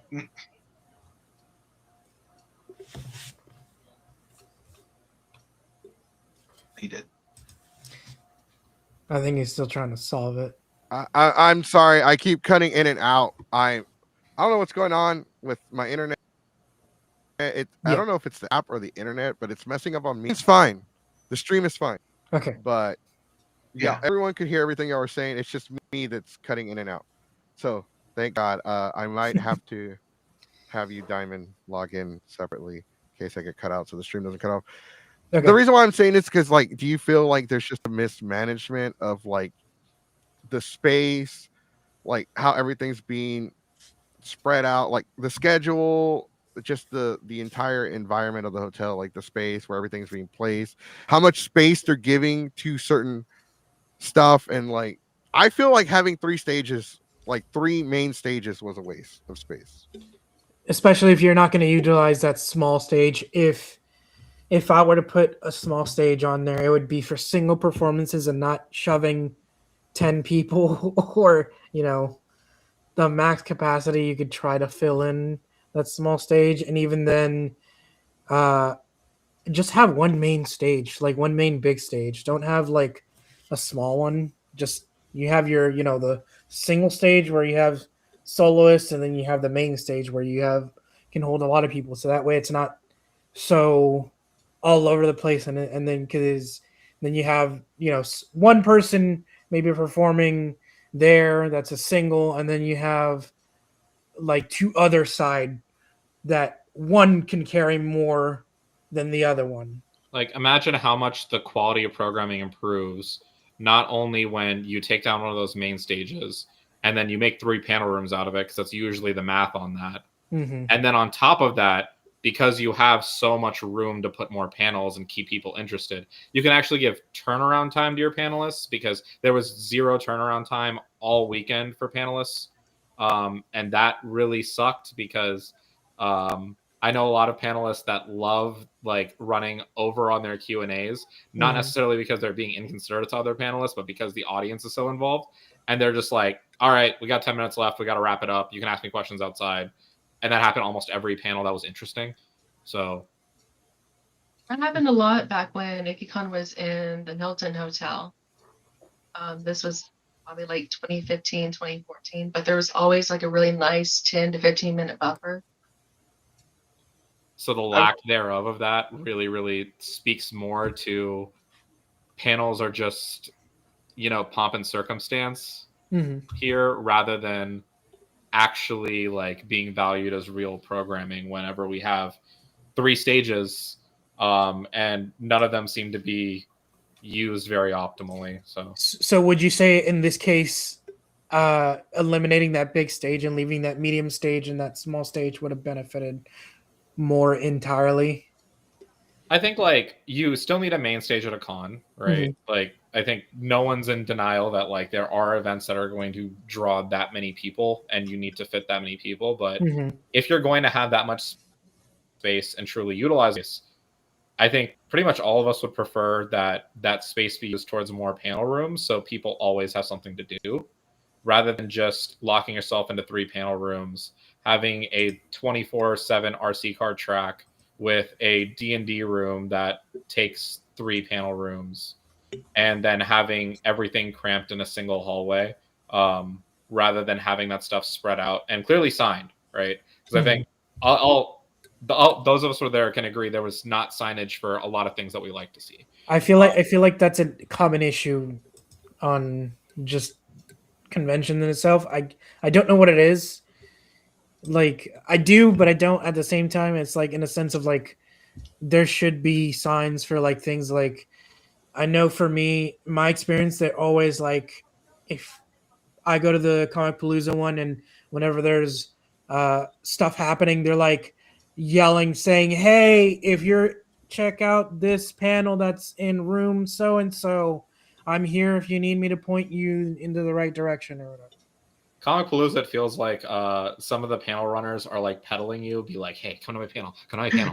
Oh, yeah, I promise, it'll be great." I felt like, that. Yeah. City of Houston, man. Yeah. Like, Hey, sometimes you gotta be like that, bro, because like you run panels at a convention where like people don't really know about your panel. Like there's no, like, some cons don't have a printed schedule of the schedule. Like, oh, hey, do you have a schedule that we can see what panel? Oh, we don't really have one. It's in your program book or it's on the website. And you don't How always all they have have to go access. on the name. Dude, there was one con where it was like it's on the app, and I'm like, I'm not downloading a crappy app for the con. Just why couldn't you print out? Why isn't it on the website, or why isn't it on like the? Why don't you have a printout? I feel wanna like take they a should printout. have I don't both. want to download an app. Yeah, I think they should have both, depending on what you prefer.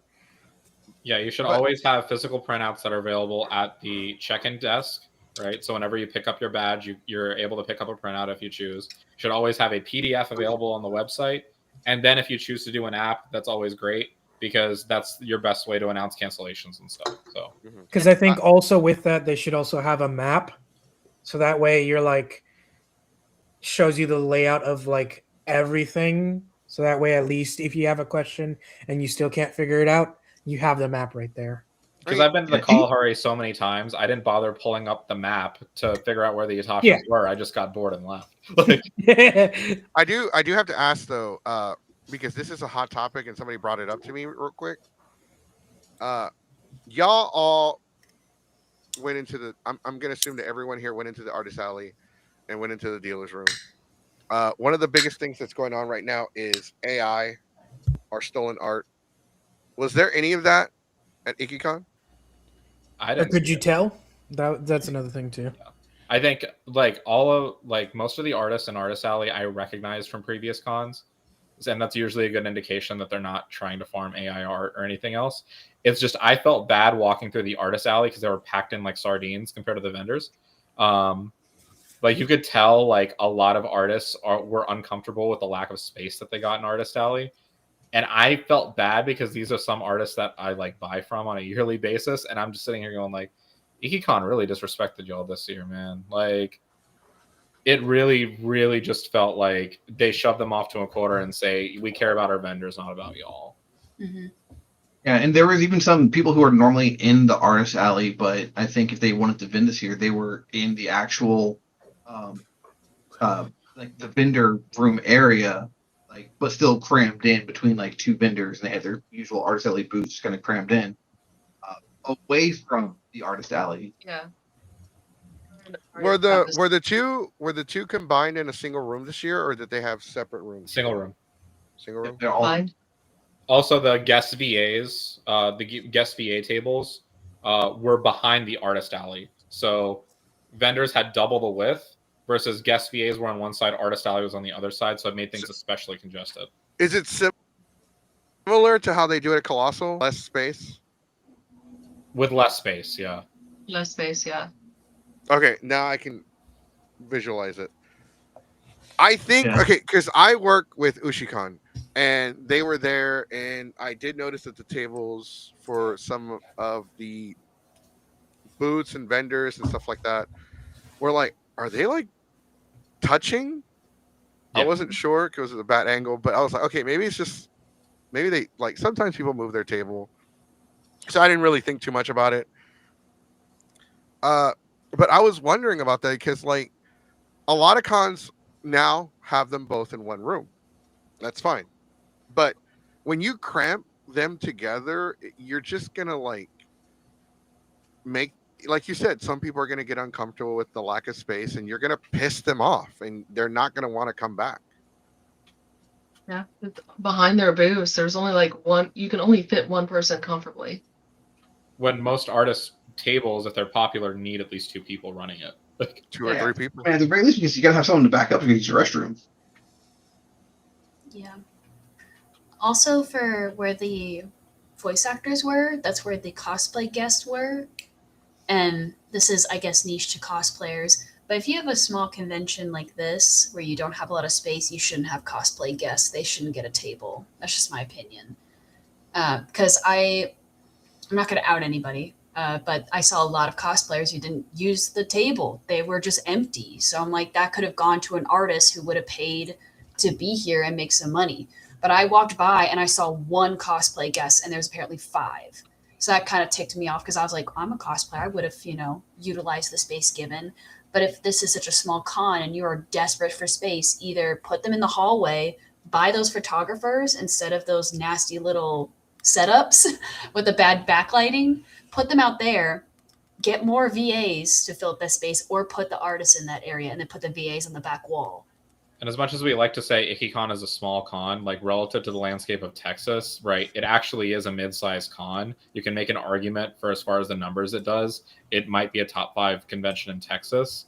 So when we say like, oh, they're trying to go for the small con or get away with things like a small con, that's the biggest thing is you bring on a cosplay guest that's never at their table. That is a small con sign, but the amount of passes that Ikkicon sells, that should not really happen. They should be beholden to a certain amount of hours if they're going to draw the amount of numbers that you did and you accepted their cosplay guest application out of. Because really people need to be more discerning with who they're accepting as cosplay guests, because a lot of pro cosplayers see that as just a free ticket to go to a small con, right? Yeah. Unfortunately, that's what it's turned into. Yeah, it's also like Ikkicon has their favorite cosplayers. A lot of them are local to the convention. I live in Austin. And I've been to multiple cons and stuff where if I'm invited as a guest, I'm going to respect their time. Like I've never signed a contract where I was like, you have to be at our table at this amount of time. But I've been a guest like 2 times where I was like, I'm going to be at my table 75% of the time. The only time I wasn't at my table is when I was hosting panels and the cosplay contest. And then, I walked by and I was like, oh, so-and-so's not at our table again. And then I saw she didn't even come to the con at all. So I was like, but she's been invited like 3 years in a row. So I'm like, this can't keep happening. You can't keep giving space to someone who's disrespected the space. So that kind of ticked me off because I was like, I would have been here, but whatever. Yeah. Because I think it matters less about your follower count and more about, is that cosplayer going to be there for you? Do they demand the type of respect in the community that indicates that they would be there for fandom or not, rather than, oh, are they just using them to put their face on a banner again? Mm-hmm. Yeah, it's definitely for the followers because these people have tons more followers than I do, which I understand. But also, if they've shown that they're not going to promote your con to their followers, stop inviting them. But I will say one of the guest judges for the cosplay contest didn't even get like a table. She's put at the cosplay repair table, which I was like, that's weird. Somebody who is very well known in the community has shown up, has shown you she's here to judge and be professional, was sat at the cosplay repair table and not given her own booth. And she's got like really pretty works of art. Like she creates her cosplays. I was like, I've seen her. She's been at Kamapalooza. So I saw her at her table at Kamapalooza and she had her outfits on display. I'm like, that's how you set up a booth, not nothing. And you're not there. Yeah. I think it's like maybe two cosplays from the guest cosplayers that were on display, and they were just kind of. Yeah.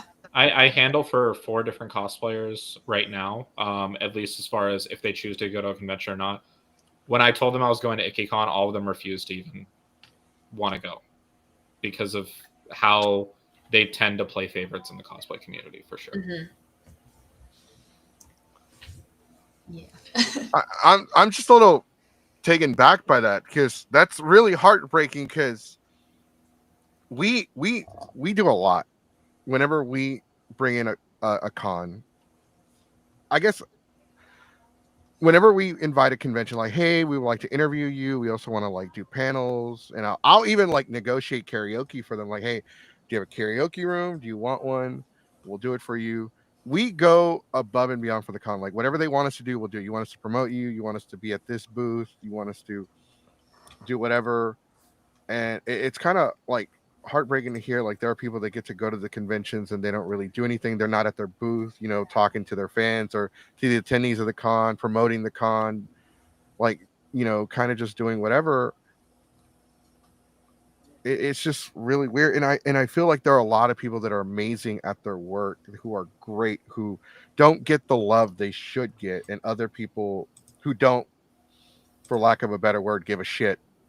The issue is that we're seeing a trend more and more of like people who slowly get noticed or popular slowly tend to like not really care, and then the people who actually have talent are struggle to like even get notoriety because there's so much competition that like the people who have been noticed that have the same, I guess, like whether they're a singer or cosplayer and stuff, they're always overshadowed because the other person has more followers or more more of a following than the person who would be genuine Well, and wanting to take the here's time. here's the problem, and I have to, I need to ask real quick, Maddie, Mandy, so Mandy, sorry,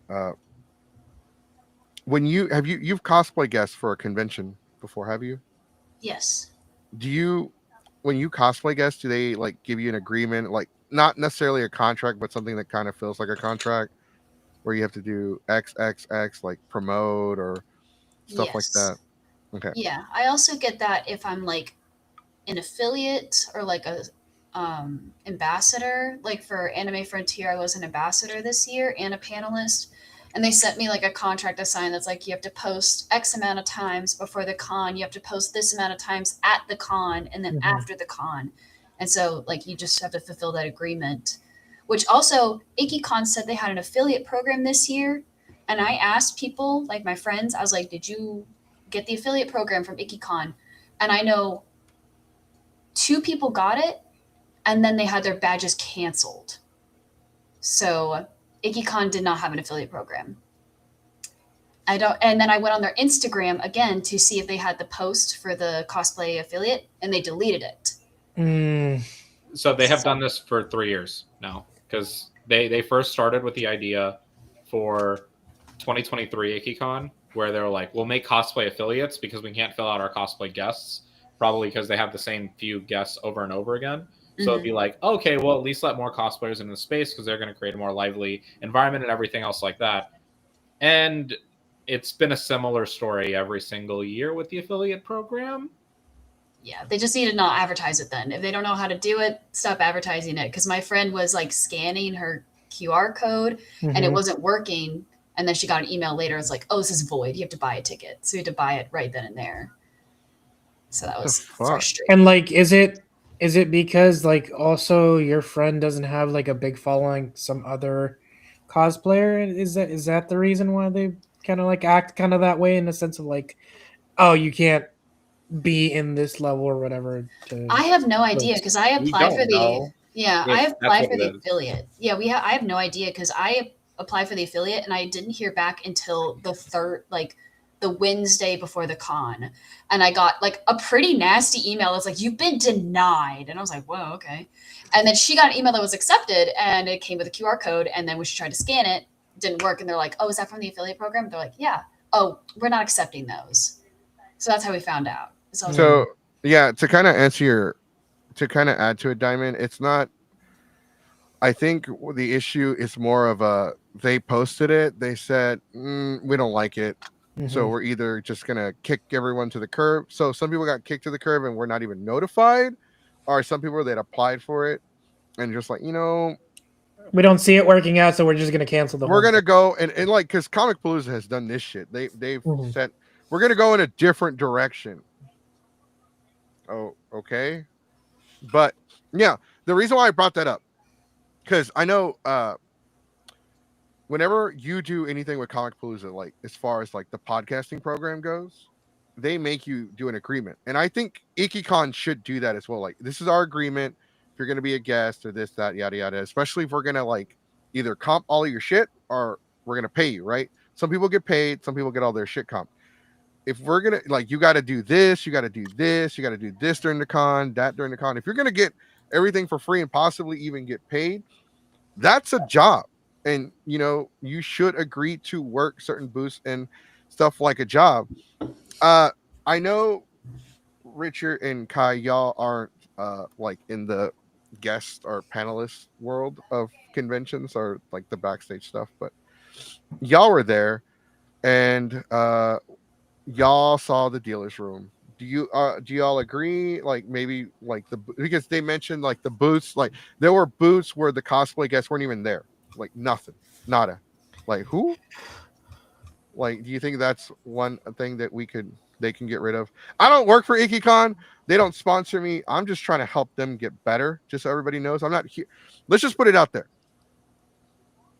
everyone has a different experience with the convention. Some people think it's the greatest thing since sliced bread. Some people are like, geez, this is more boring than sitting in the waiting room for getting your driver's license renewed. Like some people will go and spend $1,000 in the dealer's room but sleep in their car in the Texas heat. And like some people will go and like, I'm not trying to talk bad about anyone, but there are people that will go, not book a room. They're living off sugar packets and water. They college won't students. bathe, but I've seen somebody that didn't shower all weekend, slept in their car in the heat, but walked out with a $500 Tifa figure. I was like, and it was bad too because we had to buy their food. Like, hey man, are you hungry? Like, oh, I don't have money. You just bought a figure. Yeah, but I'm broke now. Whatever, we'll pay All for it. kinds. Yeah.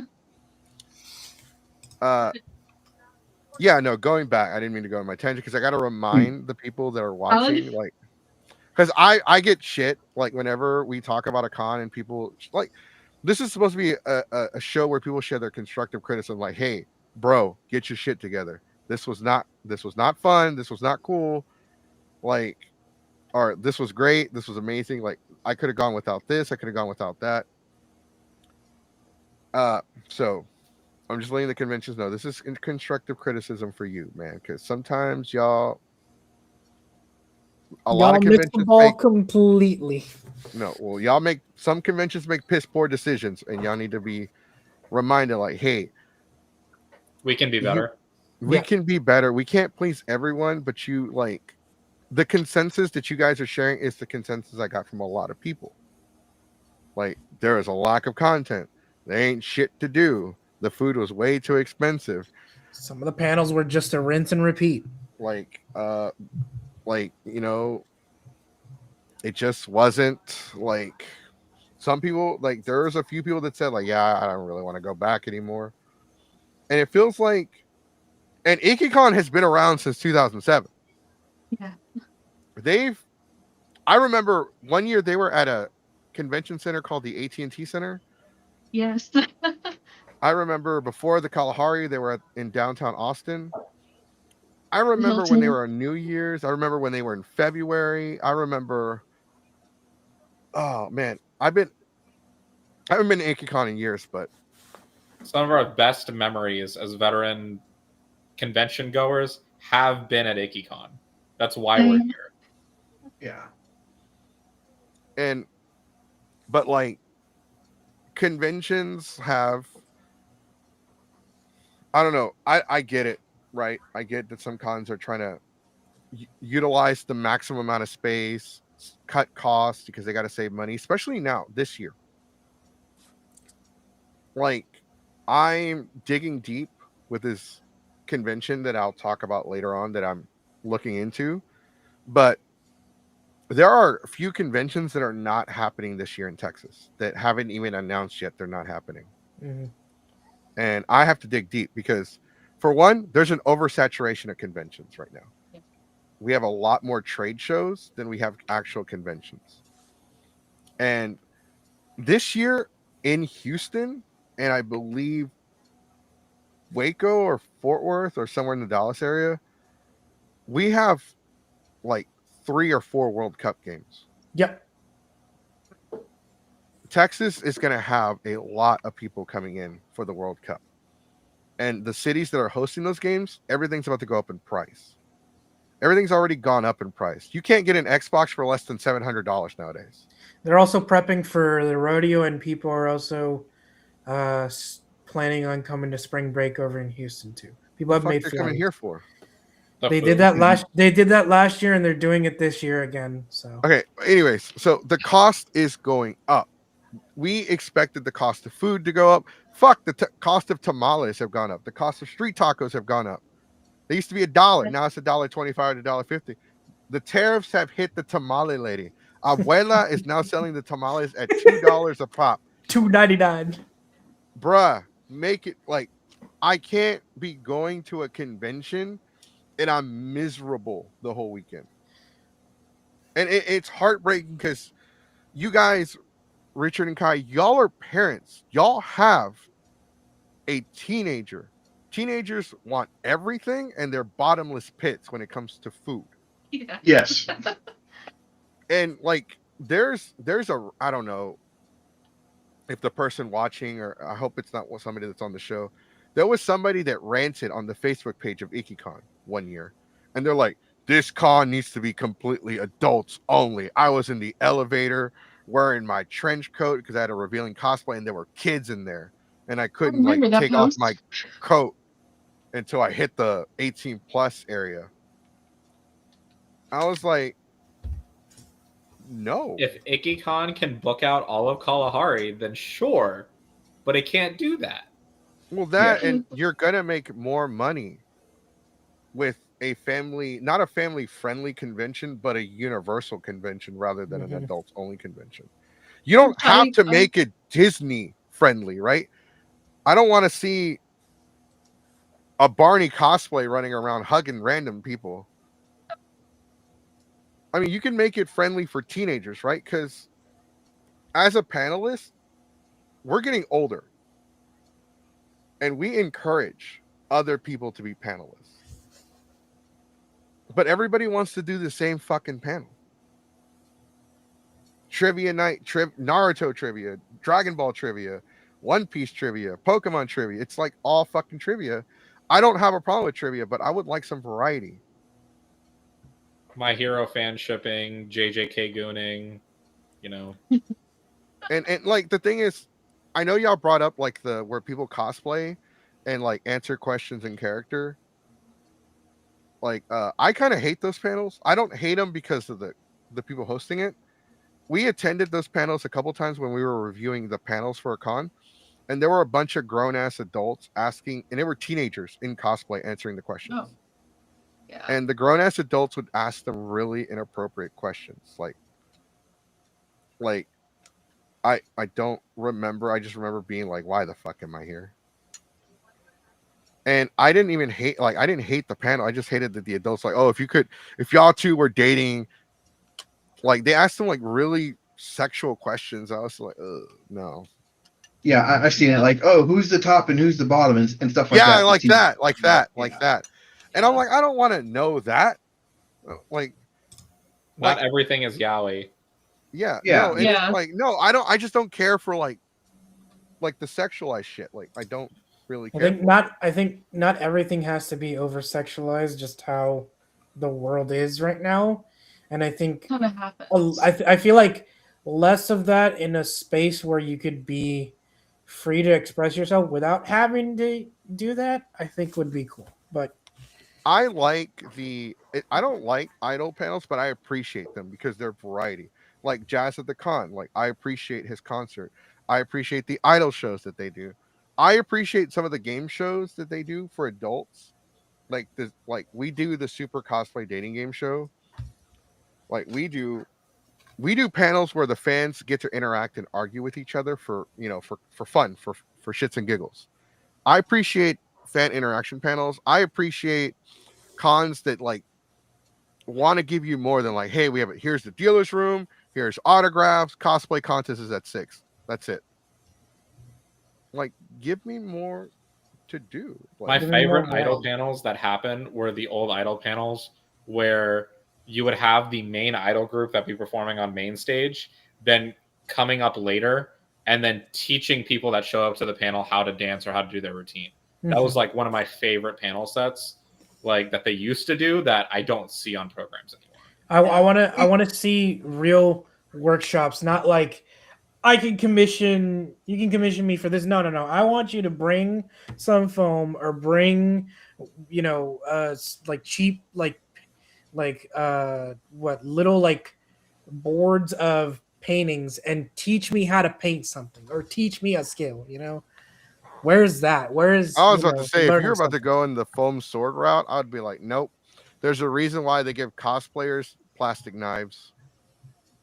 Because There was you'll a end up really hurting yourself. cool panel or event at QuakeCon that they used to do all the time, where they just bring in a bunch of cardboard boxes and just like almost like kindergarten supplies, and they call it shoestring cosplay contest. That's sick. And it was sick because I know it's like not an anime con, but it's QuakeCon. But they had a dude up there, and the finalist was a dude in a super impressive Charizard cosplay. It built out of Cardboard. like cereal boxes, toilet paper rolls, paper towel rolls, and he had like crumpled up tissue paper to be the flame on his tail. And then the other dude in the finals was, I feel like he cheated, but he was an impressive Doomslayer. Like he had a blocky Minecraft-esque Doomslayer helmet, and then just like armor, and I was like, it was amazing. So like, shoestring cosplay, like. I do have a couple of questions. I guess this is really a good one for y'all since y'all have a kid. Y'all said y'all's kid got bored. Like there wasn't a lot to do. There wasn't a lot of variety. Was there a concert, like a band performing that you guys know about? There was a couple of concerts. The dance was at 11 though, and one of the kids was conked out by then. Oh, you got more than one kid? So late was. Yeah, it was our daughter and her friend. Okay. Like,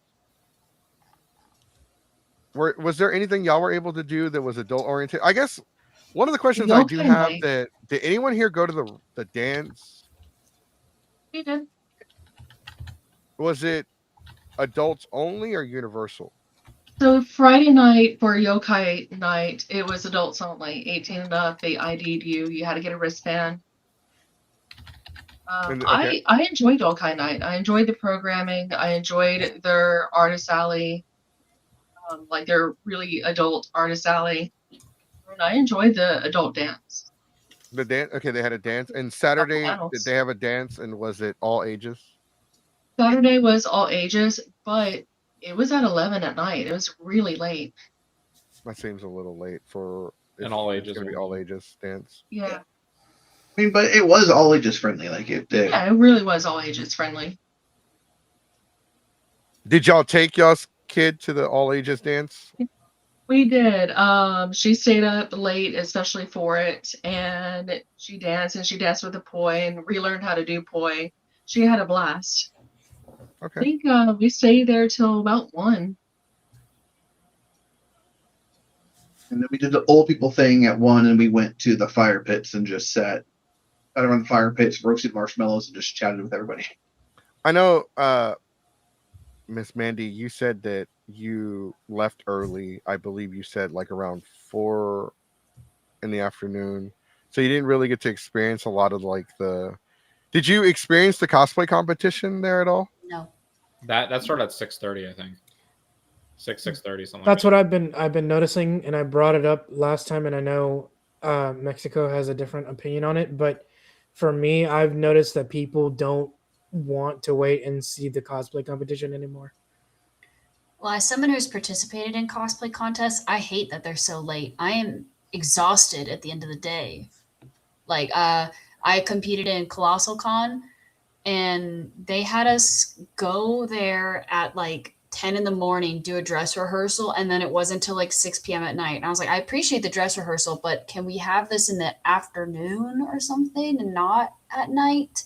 And I went to another convention where the cosplay contest was in the afternoon on Sunday. And I actually really liked that because I was like done with the cosplay contest at 1 and I could go enjoy the rest of the con and then go home. Mm-hmm. I wish other conventions did that, but yeah, I didn't stick around for it. I also had to work Saturday night, and I didn't end up going on Sunday at all. I picked up more shifts, so yeah. My management was you got bored. It's like I would rather deal. I'm gonna go I would rather be making money right now. Yeah. Yeah. So line management all weekend was also super bad for anyone waiting to get into the main stage. You literally just lined up hooligan style in the hallway, obstructing traffic, doing everything else. No tape on the floor, no direction from volunteers, nothing else. There was one really volunteer. Yeah, there was one volunteer that was just a badass at handling. Yeah, he was doing like they were doing their best. Like he was shouting, he was directing, and yeah, it was. But it goes kind of to the layout thing. They had 2 main event stages that were right next to each other, and they did lineups for both of them in the same direction. And they mashed. And they mashed, and like you said, there was no tape. But I will say the volunteers were doing like The best they could. the best they could. But no, you're right. There should definitely be tape and more organization. Yeah, I mean, think like, it's. I the think it's only pretty reason I probably interesting. didn't stay for the All Ages Dance Saturday is because I've seen every single one of Greg's sets multiple times. So I knew what to expect, and I was like, my wife's tired. Let's go back to the hotel room. They had safety organizing people, though they just don't listen. Yeah, I'll look Yeah. bad. Because we definitely saw that in action of like they were trying to organize and people just weren't listening. I mean, I just sorry I was able to make the show this week, but listening since it started. Oh, Keyblade Sonic's in the comment section. This is our other co-host, by the way. He's watching today, taking the day off. I was gonna ask y'all, volunteer wise, communication. Did y'all have to did you have to interact with any volunteers or staff for any reason whatsoever? And if you did, you don't have to give us the reason why, but like, how do you feel like the organization and communication between the convention and its volunteers and staff, and how was it handled? Oh, there was a panel that was canceled Saturday night, and the volunteer that was kind of in that area was doing really good at redirecting people, letting them know that it was canceled. Yeah. Oh, it was either canceled or they switched panel rooms. But I remember them; they were just actively, "Hey, are y'all here for this? This is not here anymore. Oh yeah, it did get moved. It's going to be in this room instead." But there was a lot of miscommunications. A big one was on the back of the badge, it said the vendors hall and the hallway of all like the industry people, like the Short Force Fair booth, the Ikkicon booth, and all that, and with the VTuber booths. It said all that closed at 3 on Sunday, but everything online posted said 4. So there was a lot of that, and I asked like 3 different volunteers, and they're like, "We're going with 4, but we're going to check and make sure." We didn't actually find out that it actually was closing at 4 until like 2:55, 3 o'clock. That's really confusing because you have it printed on paper or a badge or whatever, or flyer. You have it in print, but online, not everybody checks online during a convention. I am one of the hardest people to reach at a convention. I don't carry my phone. You want to find me, you have to do it the old-fashioned way. You got to go look for me. And like, the I will internet's post like spotty too. That's another thing. Well, I usually don't have that issue, but whenever I go to because I'm a in the moment kind of person. I don't give a crap for my phone, right? I will send everybody a mass message. This is my room number. That's it. That's all you get from me. You need to talk in person. And it's confusing when you post shit online because not everybody's going to check online. Like, where did they post it? Social media? Well, I don't follow them on Instagram. Well, we posted on Facebook. I don't follow you on Facebook either. How am I supposed to see this shit? You didn't post it on the website because they don't always post it on the website. People heavily rely, like, okay, we got social media. We can make a last minute change. We can't. And sometimes that works, but a lot of the time there's just a lot of confusion. There's a lot of confusion because not everyone checks it, especially like if you're like me and you're an older con goer. You know, I remember when we didn't have cell phones and internet, and like if you went somewhere and you got lost, you got lost. Like you had to find your person. No, here's the hack to this. If you want to find Goku during a con, offer to feed him. He will hunt you down during that time. I will. Like you feed me, I will sniff you out. I will go in there like Scooby Doo and be like, "Oh." And I look, this is one of my producers. I have to have a handler and a producer at the conventions. He says he is 100% honest. Goku is impossible to get a hold of, and I'm standing right next to him at the convention. Like, yeah, I'm very hard to get a hold of. I'm a panelist. I take my job, entertainer. Like I'm always trying to help out cons. I will volunteer. I'll do whatever. I think this is my opinion. I thought about what you said, like the panel was canceled or got moved. If I were the convention, I would bring in a panelist. Like, look, we're gonna bring you in. We'll give you 2 badges. If you want to come, just be on standby in case a panel cancels, because I don't want to lose. Yeah, that they had slot. no standby system for here. It was just accepted, denied. They didn't have any standby panelists at all. They need to have a standby system. A lot of cons do a standby system. You know who the standby system is? Us. Or, well, I've done it for cons before too. You're not the only one who does it. Yeah, I know. But were you there at Delta? We were going to dinner. Or it was lunch. We were gonna eat at the hotel, and they like, hey, can you come run a panel for us? I'm like, can I do it after I get a burger? And it's like I think cons need a backup system, you know, for panelists as well. Like, Mandy could have hosted a panel, like the photography panel. That actually sounds really cool. That's something I would be interested in going to. I would like to learn that. I would like to learn the more advanced stuff too. Like, I run a panel called Learning How to Host. We run 2 educational panels: Podcasting 101 and Making Your Own Panel 101. Because we want to encourage. I want more panelists. I want more people hosting panels. I want more people hosting better panels than me. Because if they do a better job than me, that's going to push me to better myself. I want that competition. I want a variety of panels that make me go, huh? Let's go look. And I hate attending other people's panels. I absolutely do not like going to other people's panels, but I will go to Sufferings. I would go to the photography panel. I will go to other panels if they're different and they're catchy. And seriously, guys, if you do anything on Instagram, please go to Mandy's panel. It's absolutely great. Like, Thank you. I have a question about your No, it panel sounds for great. photography. I like the idea. It's very important Question about your panel for photography. because almost anybody that I talk to, majority of the people are into taking pictures and filming.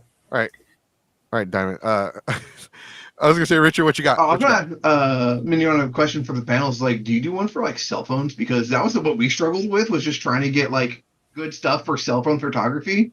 Yeah. My panel focuses on using a cell phone and a tripod. Yeah, I talk about free apps you can use for editing, because Adobe is incredibly expensive nowadays.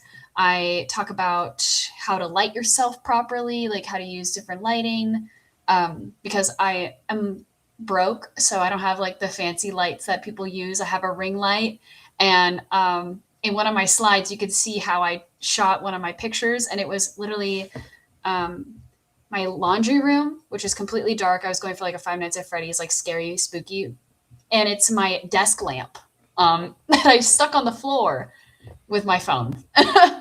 Yeah, that's the panels that like my teenage daughter would be 100% into, because that's the like, Goku, you're saying like bringing in the, like, you want people to be panelists, but everyone, like, you know, it's aging out.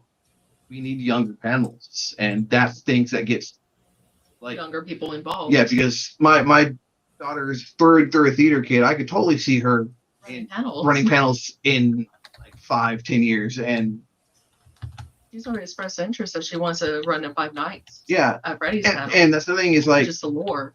And there's a lot of I know it's sort of like, you know, Matt Pat needs JJK and yeah.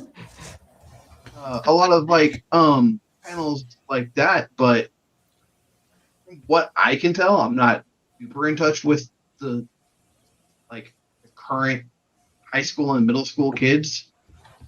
They've moved on. There's other media, like anime wise, that they're consuming, other than like the big shonen ones. Yes. What's up? You're in charge. I have an emergency. I'll be right back. Okay. As a high school teacher, I'm well aware that their tastes are entirely different than mine, because I tell them, yeah, I'm into anime, right? Mhm. Whatever, because they'll always see like one random anime poster in my classroom every year, and they'll be like, oh, wait, he's one of us, right? Like, so I think like what tends to happen is, because of the fact that the fandom focuses on like there's 2 or 3 shows that are being watched, like with any regularity, but there's so much anime now where everyone's watching something different. It really, really feels like a lot of the fandom focused ones. Like I first got to know Goku through his Dragon Ball Z stuff that he did very early on when he was paneling, and now it's just like I talked to like some Gen Alpha kids or even some like later Gen Z kids, and they're like, Dragon Ball, that's for anti-boomers, right? Like, I started late in attending cons and stuff. I am a lot older than how I should be attending cons, but it's not a here or there. And I don't know. I feel like you said, how Richard, how you said your daughter is very like fascinated about FNAF and how she wants to like, do the theories and stuff. I think I know that Matt Pat, whenever he decided to leave, that was the biggest thing. Even when he was doing the videos, is he welcomed people challenging, his theories. I think the more people we have when it comes to like these niche communities on like storytelling or fandoms, I feel like slowly evolve with time, and essentially Goku said, I think we want more young people to be more new panelists, because every different generation has a different perspective and different mindset and different what inspires them in a way. And I feel like that's something that can bring a lot more people in the con space. so Ace actually is asking us a pretty interesting question for the 4 of us that went.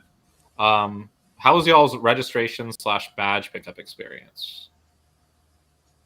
Mine was up and down. It was nice and quick, but the line was wavy. Mm-hmm. Like the volunteers, like doing the booth, like they were yelling at the top of their lungs, getting people to pay attention and like come get their badges. So that was good. But I think they could use one more person kind of directing the line, because I almost cut in front of like 12 people, because where I thought the end of the line was actually a bend that went around a sign. So I couldn't see the people on the other side of the sign who were like actually further ahead in line. I almost cut in front of them. So I felt like a jackass, like, oh shit, I'm sorry, and I had to walk around. So did they like do like a straight line without like anything dividing the line itself, or was it just a regular line that everybody had to follow and not leave? It was a line that went back and then just kind of like, they just kind of like a blocky little bit, and it did kind of mash together. So there was every line queue that I saw, it was up to everyone that was waiting in line to snake it and manage it properly until a volunteer said something. We have another question in the chat. This is actually from one of the people in the audience. They want to know, what do you guys think of the registration badge pickup? Yeah, that's we're in this topic. Oh, right I'm now. sorry. I'm so sorry. So we have security cameras, and they pick somebody up on our property that doesn't live here. So I like literally put on my poncho, grabbed the flashlight, and grabbed the stick, and was ready to go. But they're gone. They're gone. Suffering. What did you feel about it?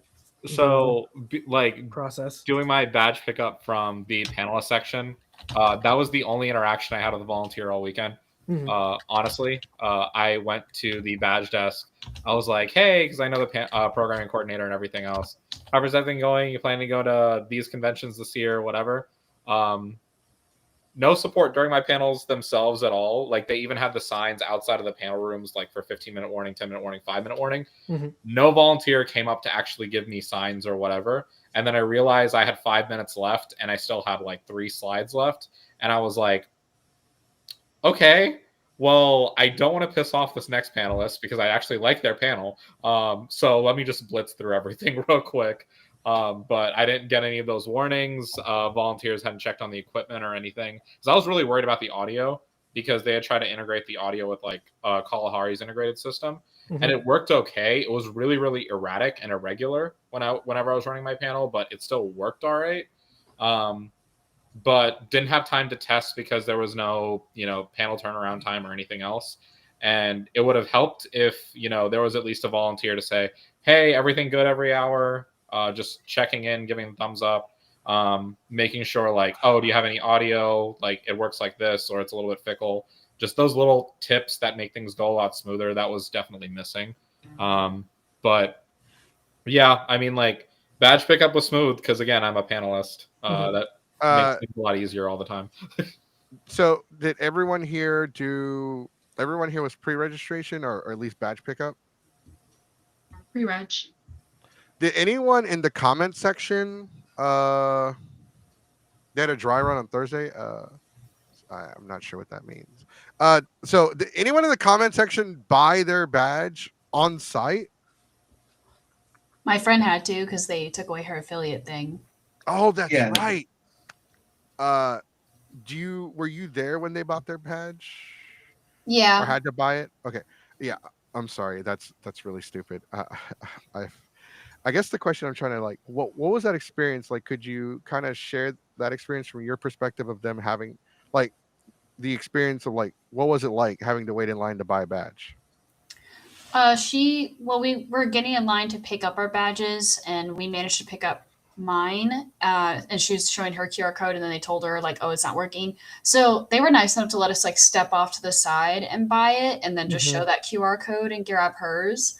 But yeah, it was really disorganized. There's no where the line was going. There was at one point it was like heading down the escalators for some reason, and then they finally came in and snaked us around.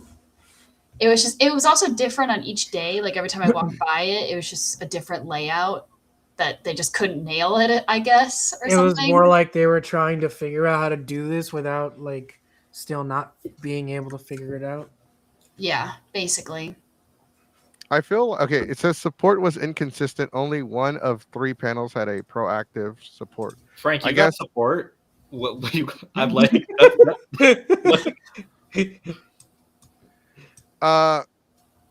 You guys, did y'all? Okay. I know. Did you got your badge? You had to pay for your badge. Mandy, Mm-hmm. you had to pay for yours, and Richard Yes. and Kaya had to pay for yours as well. Did y'all prices this year? How did y'all feel? Were they Not worth it? reasonable? Not worth it. No, Yeah. if it's going to be the same price next year, I'm not going. I already told Yeah, myself. I did get hit with a little sticker shock. I was not. I was telling you when I bought them, I was like, oh, that was after taxes and fees. I was like, You're like, I my didn't wallet get hurts. any of the early sales, but I was still hit with it. I was like, paying almost as much as I pay for the BYOC, the Bring Your Own Computer, Mhm. or DreamHack and QuakeCon almost. Those are 4-day cons that are centered around 24 hours, just constantly there. And I was hit with a little sticker shock. And it wouldn't be as much of a problem, again, if it felt like we had something to do all 3 days. Exactly. And we were there and we were actually using the pass. But like Mandy said, I was in and out in 3 hours. So did it make it worth the price tag? Absolutely not. And I don't blame her. And I will say, as someone's been going to anime cons for over a decade, the absolute absence of a DDR machine just felt. The absolute absence of an arcade area in general. In general. Yeah, I mean, I would accept just an arcade because maybe someone back there, I think, but at least bring in or rent a DDR machine, a Step Mania with some pads. Those things are becoming harder and harder to find because they're so hard to maintain, and they're just like it's just expensive. It adds up cost. But I actually had a question. How much did you pay per badge? After taxes and fees, it was $90 a month. For all Like 3? All 3. Yeah, it was $9 a per- piece. Oh, 90 per? a piece. A Yes. 90 a piece per person. Mm-hmm. Yeah, but that was like almost last minute. Let me check. My friend was Mine 102 because she bought it at the door. Holy shit. Shit. Yeah, I told her, I was like, I'm not coming back next year if that's the cost. Or I'll do what the cosplayers do in lobby con it, which means I don't buy a badge and I'll hang out in the lobby because we were in the lobby and arcade longer than we were at Ikkicon. That's free. So I Tracked my statement. Yeah. I thought it was 75. So after taxes It was and 75 the fees, week before. taxes and fees and everything for just the initial 2 purchases before my daughter and friend are like, we're going to. It was $166.45 for 2 badges. And that was So at a cheaper rate. yes, that was at a pre-purchase rate. Not super early, but it still came with like $5 or $10 off. So yeah, Okay, after taxes and fees, it's about 170. There was stuff to do constantly, though. I had pretty good time worth the price. Not everybody is into the same stuff, but even though not all of my niches were present, I was never without something to do. Yeah, it's more expensive if you wait until the last minute. Dragon Rose Jen says the best prices are always a year ahead. The thing is, guys, like sometimes you just can't do the early bird prices because you save up, or like if you're a panelist and you rely on panels as a way to going to all these conventions, and if you're like us, we're experienced panelists. We've been all over. We've done panels in Louisiana, Oklahoma, in Texas, all over Texas.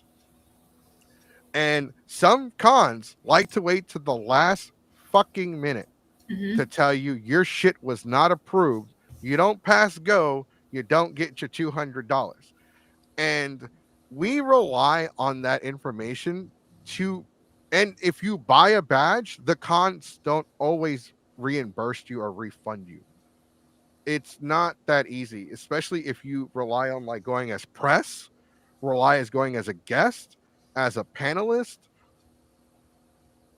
as a you give up like, yeah, but we want to and sometimes you just can't The fairest justify evaluation. The fairest evaluation of a con price is always going to be the door price. Yeah, I could be committed to a con and purchase a pass year after year, or in the case of like a SumiCon or a Colossal Con, get a lifetime badge. That doesn't discount the fact that their door price is their door price, right? Yeah. So as a parent, like for a teenager, as Gogo was saying earlier, they can be impulsive and go on a whim. So there was a point in time where my teenager was like having the cosplay doubt and wasn't happy with how her wig turned out and was starting to get the feels of, oh, I don't want to go, and was wanting to back out. So sometimes buying the ticket that far in advance, especially whenever you have a waffly teenager and child, it just makes it hard. So yeah, the most fair assessment is the door price. And overall, as like a parent bringing a kid to a con, Ikkicon had enough stuff. There was stuff to do. There was almost enough. Saying some of the key aspects of a con, like a physical arcade or of like arcade machines, Dance Dance Revolution, that was missing. For things that are happening overnight. Yeah. Like the 24-hour game room was so iconic until a couple years ago, and then it's like we really missed those. But that's what I'm saying. And yeah, my teenager got bored, like everyone here was saying. Spend 6 hours of the weekend doing Kalahari related stuff because they were just kind of bored of the con. Things didn't seem to relate to teenagers, which seems also to be kind of like the primary audience for Ikkicon if they want to be family oriented. And I always say this about conventions as well, is whether you are an anime fan that is 10 years old or you're an anime fan that's 60 years old, you should be able to find some enjoyment out of the con. And the fact that they're lasering in on a particular type of experience, like even if it gives a lot of people a little to do, you would rather have everyone have something to do. I think focusing heavily on I like the adult stuff. I like the fact that there are cons for adults where you can do adult shit at the cons, and I like that Ikkicon is kind of adding this adult nightlife, like the Adult Swim. Like you have Cartoon Network and you have Adult Swim. But that's the problem as well. You have nothing in between. Like, you don't have like the Tanami for the teenagers. Mm-hmm. Cartoon And Network. the Yokai Night, the 18 plus night was awesome. Mhm. It's cool. They had a great like marketplace for it. They had great panels. They had solid security and like guest cosplayers. It was all cool. But after that, it just It's nothing for our teens to do. We Yeah. kind of had to send them back to the room. well, no, they just wanted to run their own. Well, that too, but there was nothing for them to do. Yeah. There has to be a balance. Like, not everyone, I understand that not everyone has kids, so they don't understand where kids come from. But there are a lot of conventions where there's a lack of security, a lack of content, a lack of whatever the fuck it is, to where I will not take my daughter. I will not. I also, took like- her to Allcon, but Allcon is a family-friendly convention. Also, the biggest issue I have when conventions do a type of yokai night experience is even if I want an 18 plus experience at some point in the con, that 18 plus experience doesn't always have to just be gooning night, right? I think I think you can organize these 18 plus things well without it entirely focusing on the things that irk a lot of people about our community in the first place, right? And I think not only having that transition point, but also, like if they have yokai night going in like the main hallway, but then they, like Jesse is saying, maybe having some programming going on till maybe 10, 11 for like a 13 plus crowd, that might work. I think another kind of way you can incorporate that as well into the con experience and layer into it is, like you guys were saying, is just having more things about the con that run at better hours and don't close when Kalahari closes, because I feel like everything closed down when Kalahari's hours shut. So it feels like a lot of people are making decisions between, do I want to be at the pool, do I want to be at the arcade, or do I want to be at the con? And as we were saying for the Yokai Night, that when that started, that cut the convention in half. Because they did the entire back hallway, the front entrance, and it was Main programming. yeah, all main the programming. bathrooms Like talking about the 3 main stages, all 3 of those were pretty much behind 18 and up. yeah. And it was successful. It was a big draw because the lineup for it to get in before it even started, that line from registration back through the causeway to the convention center was to the hotel lobby and the elevators was how long that line was. The most irritating thing about 18 plus panels, I will always say this from the beginning of time since 2004 Akon, right, has always been the fact that every single gooner will come out to play and you'll be waiting in a line for an hour if you want to see that panel. Hey, whoa. I run a lot of 18 plus panels, but they're not gooner panels, sir. Yeah, it's the gooner panel specifically, though, where the lines will be irritating. They'll cut them off. Only gold pass members get in, etc. Oh yeah, right? I actually made that into a joke during my my panels, because like I said, I encourage people to troll me during all of my panels, unless it's like an educational lecture panel. Like I will encourage people, and like I had people in the back cracking jokes during fan fiction. And I'm just like, hey, you in the cheap seats, keep it down. I got to cater to my VIPs. Hello, sir. Thank you for spending your money here. Look forward to working or entertaining you tonight. And yeah, I agree. Like, okay, so this question goes to I guess, what kind of content are you looking for your team? It's more like, what does our team want to do? Yeah. So Honestly, so she was saying because we were playing Cards with Humanity and just hanging out, and we were talking about panels. And funny enough, someone said they had submitted a panel for of 09. Yeah, class of 09. So I haven't- that is definitely an 18. Yeah, but so like it's one of those things where yeah, they would want that, but they wouldn't get to go to it. It's how teams are now. So it's team programming is difficult to balance because teams are always into stuff they really shouldn't be. because I mean I enjoyed trolling my child because hell of a verse, so hell of a boss and what is it hell of a boss and Has Been Hotel, yeah. One of those, clearly 18 plus shows, but they are huge in her high school. And so when she heard that there was a trivia, I'm like, aha, no. Hard. So teens want that the content they consume is and they think they're ready for it and they're not. So it's hard to balance teen programming for what they want. Honestly, Five Nights at Freddy's is still hot. Digital Circus, I would say, is another one. Perfect. I'm not a fan of Digital Circus, but I agree Digital Circus could have had content for it. Could have had a Q&A, could have had more stuff going on. There's a lot of things for teens. We do have some comments though. I heard there was a stamp rally or something going on. There was family-friendly programming downstairs during Yokai. There was 2 panel rooms open. The dance class was really cool. She saw a little bit of that, but it wasn't in and out. It was looking more in and out. And so just of the trivia. The other one was the Oran Host Club trivia. Oran Host Club? Yeah, Oran Host Club trivia. I'm not sure that's going to appeal to a teen, considering that came out when they were born. Yeah. And I think she was like, yeah, no.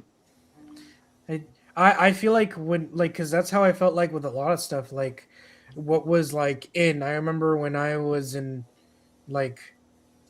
high school at the time, like even then, like all the stuff that I liked, no one liked anymore because they were like, that's for babies or whatever. Like I like professional wrestling, I like Pokemon, Yu-Gi-Oh, I like watching cartoons, I like watching nerd stuff, and that like slowly, I think shifted. it's just that it's not that it's the age restriction that's the issue. I think that based off of what Miss Mandy said and what Richard and Kai said, there was just a lack of variety.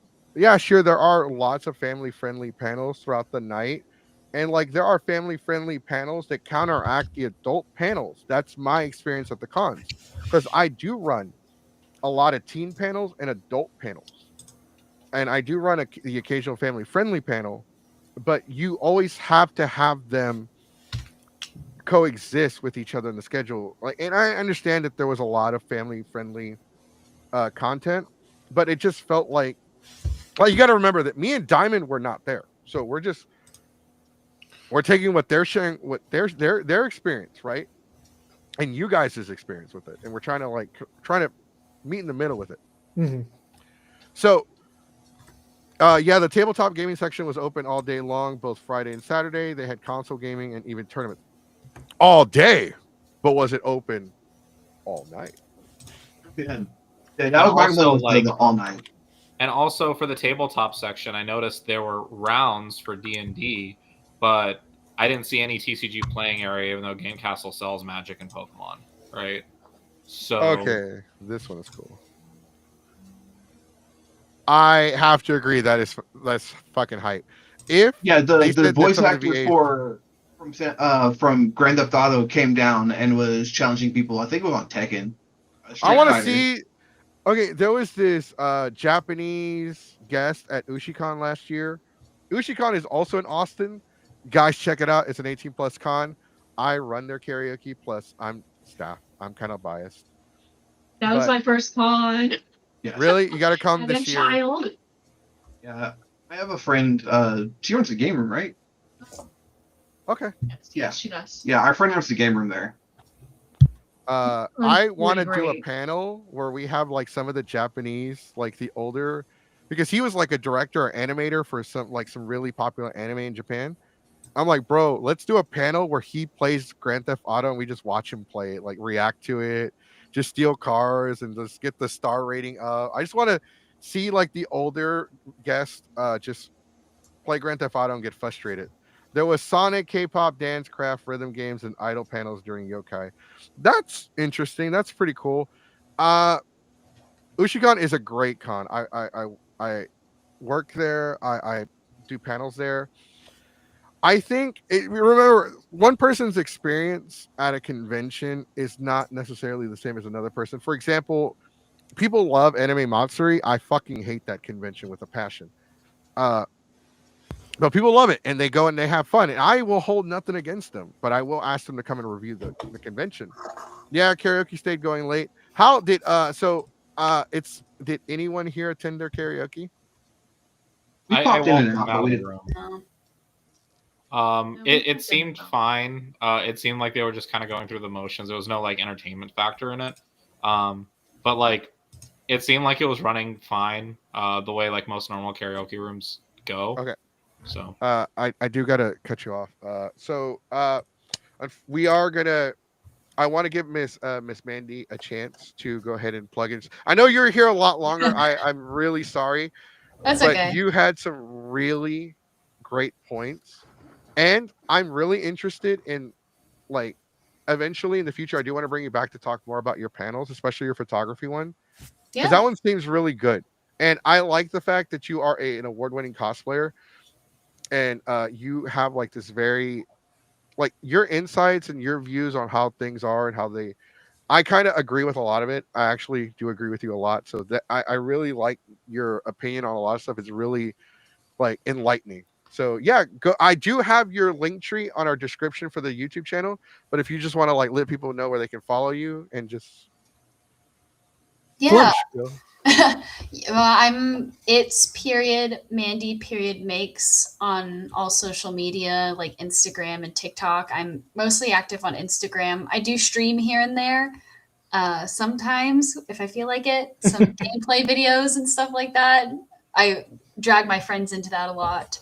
But yeah, I started competing recently in cosplay contests and started bringing my love for performing there. I do a lot of the skits. And so I also do a lot of my DIY stuff. I like to say I'm a girl on a budget.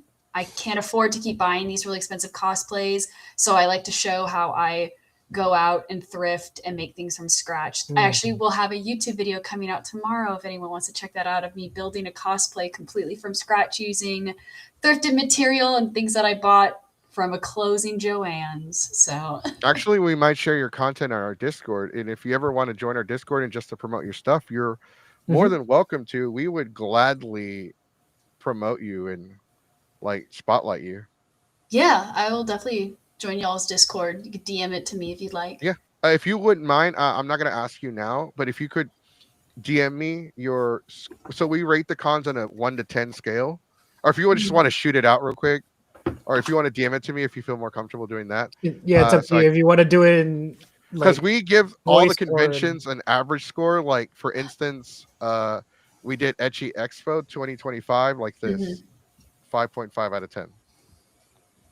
I would give probably Ikkicon a 5 out of 10. Okay. All right.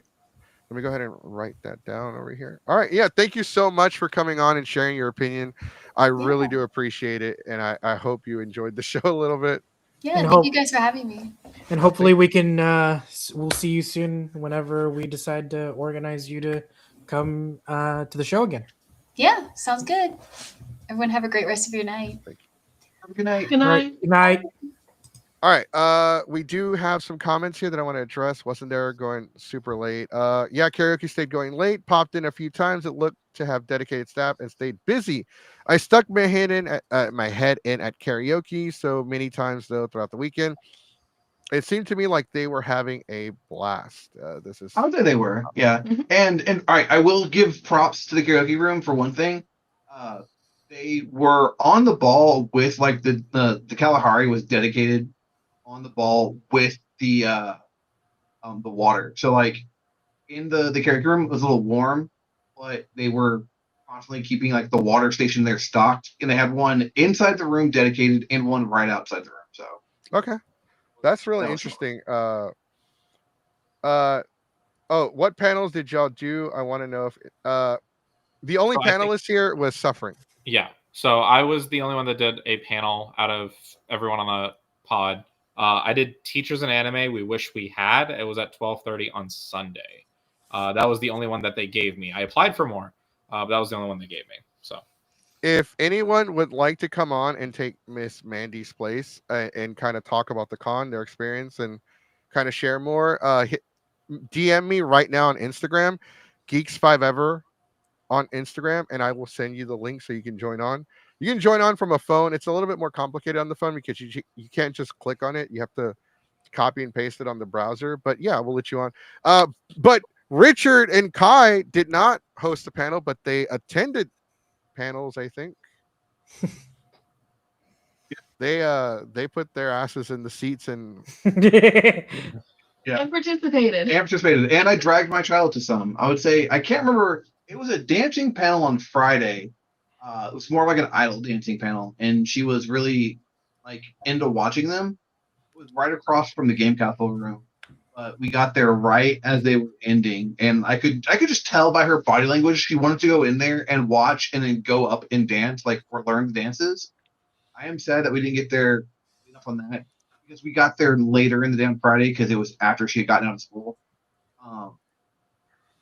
But I think that was a panel that could have been put at a better time, like on more of a Saturday panel, because that was something she really wanted to do. Dancing is really fun right Yeah. now. I will say this Yeah. though, as a panel, as somebody that's worked for conventions, like no, and this is me taking a shot at me and suffering. Panelists can sometimes be a pain in the ass. Oh, I think on the podcast right now, I think the only one who hasn't actually worked or volunteered, because she's worked or volunteered cons before. Oh, as a volunteer, like here's the thing: I've been staff, I've volunteered, He's done every single and one. I've been a panelist. I found out today she was a supervisor at some convention. I owned the convention. Okay, you ran Brony Fanfare. Okay, I was She gonna say, I ran a don't Brony work for you, Fanfare. do I? Huh? I was gonna say, do I work for you? Because I've worked with a few cons. I've staffed, I've owned, I've been cosplay guest, yes. Yeah, she just wanted to be more of teen mom for this. She didn't want to give I'm any. a parent tonight. Yeah. If you want old head like behind the scenes like of old school cons, she's the one to talk to. So we're doing our Wednesday show is called Crappy Jobs. We're going to talk about all of our crappy jobs we had in our lives. Yes. Yes. I want you here on Wednesday if it's possible. Yes, I can do that. My crappy job was Perfect. game stuff. Oh, I worked there too. 2008, There's so many 2007, stories. 2008. I worked at a pawn shop in Houston. There's an area called Greens Point, also known as Guns Point. I worked at a pawn shop Yeah, in I that almost got area. shot there. Hey, me too. We're like brothers. No wonder why it's called Fair in gunpoint. Houston, so Dude, like, bro, that's where I got robbed, and the guy looked at my wallet and like told me to get my life together. You're too poor. Yeah, I'm too poor to get robbed. Like, every time somebody robs me, they look at me disappointed, like they got socks for Christmas. Oh God. No, so like the reason why I'm asking about karaoke because I know who runs karaoke. Cruz runs karaoke. Really good friend of mine. I respect the fuck out of Cruz. Like I know he does a good job. I know he tries his best, but I also know that sometimes people have said that he kind of feels like he phoned it in or something. Like he does so much that he's usually dead ass tired. But so I respect him a lot.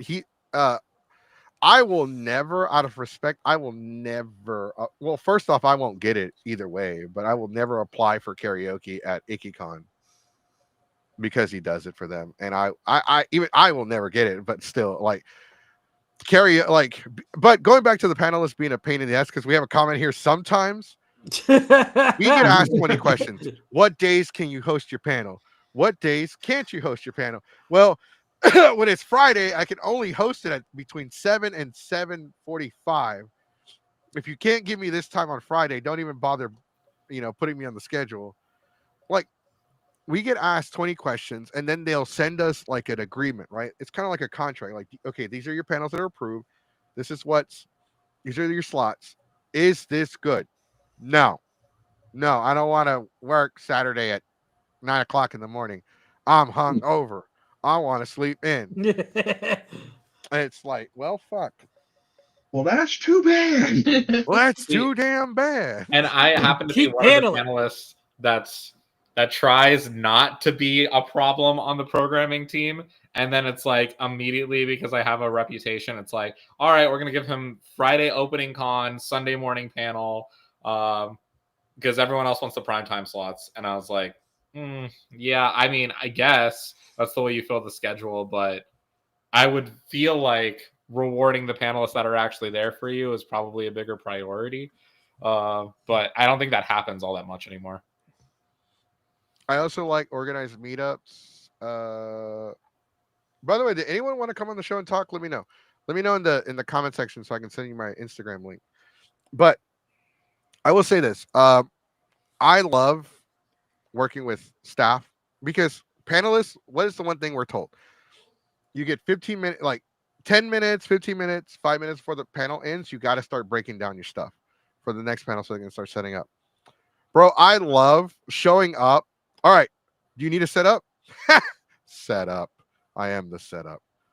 And like literally, I've told the entire staff because I'll show up like 5 minutes before my panel starts. And somebody was like, where were you? Like, you were supposed to be here for setup. I don't set anything up. And I wanted to give the other panelists more time. Like, oh, then what do you do? I just go on stage and talk shit. And they're like, okay. And like, I get the legitimately. same question, and I'd be like, how long does it take me to plug in an HDMI cord and make sure my audio is synced? Oh, bro, A minute? sometimes like you gotta figure out Sometimes it like doesn't happen. which cable is the HDMI cable. I Is it love the the panelists that aux? can't figure out what the HDMI cable is. Like, it'd be like, I feel like most setups have gotten a lot more intuitive. Like, Oh no, like some panelists think they know what they're doing with the audio equipment, so they'll mess with the audio mixer. And then for some reason you no longer have sound and you're trying to be professional and not touch it. Hey, somebody moved it. Somebody moved the sound system, and now I can't. Okay, the scheduling maybe because of the attendance of your panel too. I think panelists, like, so when it comes to panel hosting, it doesn't matter if it's Ikkicon, Delta HCon, San Japan, doesn't matter. US are also responsible for advertising and keeping the people that want to see you at the convention updated with your stuff.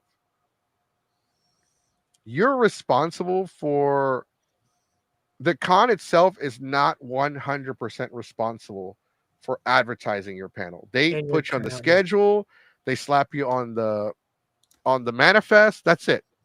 It's your job as a panelist to get asses in their seats. And some panelists do bitch and complain that, oh, nobody showed up to my panel. Yeah, did you advertise? Did you promote? Did you go outside and panhandle? Like, hey, come to my panel, I'll buy this stuff from you. Like, you have some responsibility as a panelist. Like, you're an entertainer, whether it's you're teaching somebody how to make a cosplay, whether you're educating people and being informative, whether you're entertaining, reading crappy fan fiction, or running karaoke. You're an entertainer. And all entertainers advertise themselves. I saw they're advertising the shit out of George Lopez coming to Houston. Yep. Now I know he's coming, so I'm going to buy a ticket. It's up to the panelist itself. If you have a bad, always having a bad attendance number for a panel is not always the con's fault. Sometimes it's, did you put forth the effort? How do we advertise? Podcast. Like, we advertise Suffering too. Hey, go check out his panels. Go check out his panels or else. But yeah, no, it's up to you. I don't as expect a people to panelist. wake up at Sunday at 10 a.m. Like the I last mean, four I'll wake up episodes at Sunday of because I this get the panel. hell out of there. I mean, that's actually prime time for Sunday. Like, you have to be out of your room by like what 10. So by the time you load up your stuff, that's No, he's got a point. But you're 10 o'clock in the morning. You're loading up your shit. You're exhausted. You're tired. So I'll go to your panel room and just sit there and just take a breather. Like, oh God, You're my like, head I'm hurts. free. I'm free. Yeah, I Oh, can plus it's feel not the screaming. energy in most of my Sunday panel rooms. hungover energy. But still, it's like It's just ask any educator. It's just like, just because the kid's dead in the back of class doesn't mean he's not absorbing the information. Thank you. Yes, I actually agree with this comment. I know who Coach is. He's a stand-up comedian, great guy. I've met him. Hold on, just a month. Just a month. Just That's a the month. He comment. advertises like a year. Yeah, he's just hey guys, it's 2026. Come to Ikkicon 2027 and see me and EAS like go at it. Like, but Coach knows. Coach is a hustler. Coach has been on the grind. Like, if you want to just host a panel that draws like 10 people, there are 3 different types of panelists. There are the people that sign up, go through the motion for a free batch, just for the batch. There are other panelists that do this because they're bored and they have nothing else to do, so they'll go show up and run some panels. And then there are the passionate ones, the ones who want to go in front of a crowd, who love to public speak, who love to entertain, who educate, to help grow and stuff like that. I know you had another question, Ace. I'm sorry. What did you think of the dealer's room? We kind of already talked about that. They said you guys said it was cramped, felt a little cramped, felt like not a lot of walking space, not a lot of space between artists, yeah. And the cosplay booths really should have been not there. Yeah, they would have been served better in the hallway. Yeah, definitely better in the hallway. Yeah, like as far in as dealers, we the didn't see any dealers that were too out of the norm for what I'd expect at any Texas Con. So it was a lot of the same people, which there's nothing necessarily wrong with that because support those merchandisers as well. But it's always good at a con when you have 1 or 2 dealers that are doing something a little bit different. So, but related to the dealers, one big shout out I do have to give to Ikkicon for something that is consistently like cool: the swap meet. Swap meet's always a lot of fun, and it was the highlight of Sunday. And I think it was one of the major highlights of my daughter and her friends' time. They showed up with some stuffed animals and some random knickknacks, and they traded, and they were extremely pleased with the stuff they got.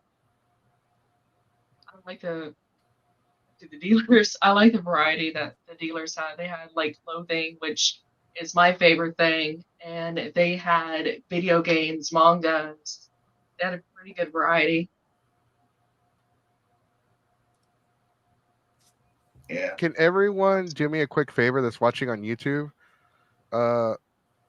Like we're back live streaming on Facebook. Nobody's watching on Facebook. Everybody's watching on YouTube, and there's like a couple people on the Twitch. Could y'all give the video a thumbs up, even if you like what we're saying or you hate what we're saying? I would really appreciate that because it helps with the YouTube algorithm, and we're trying to get more people to see our stuff, to kind of like, because we talk about conventions, we review all the conventions that people are willing to come on here and talk about. Ring bears.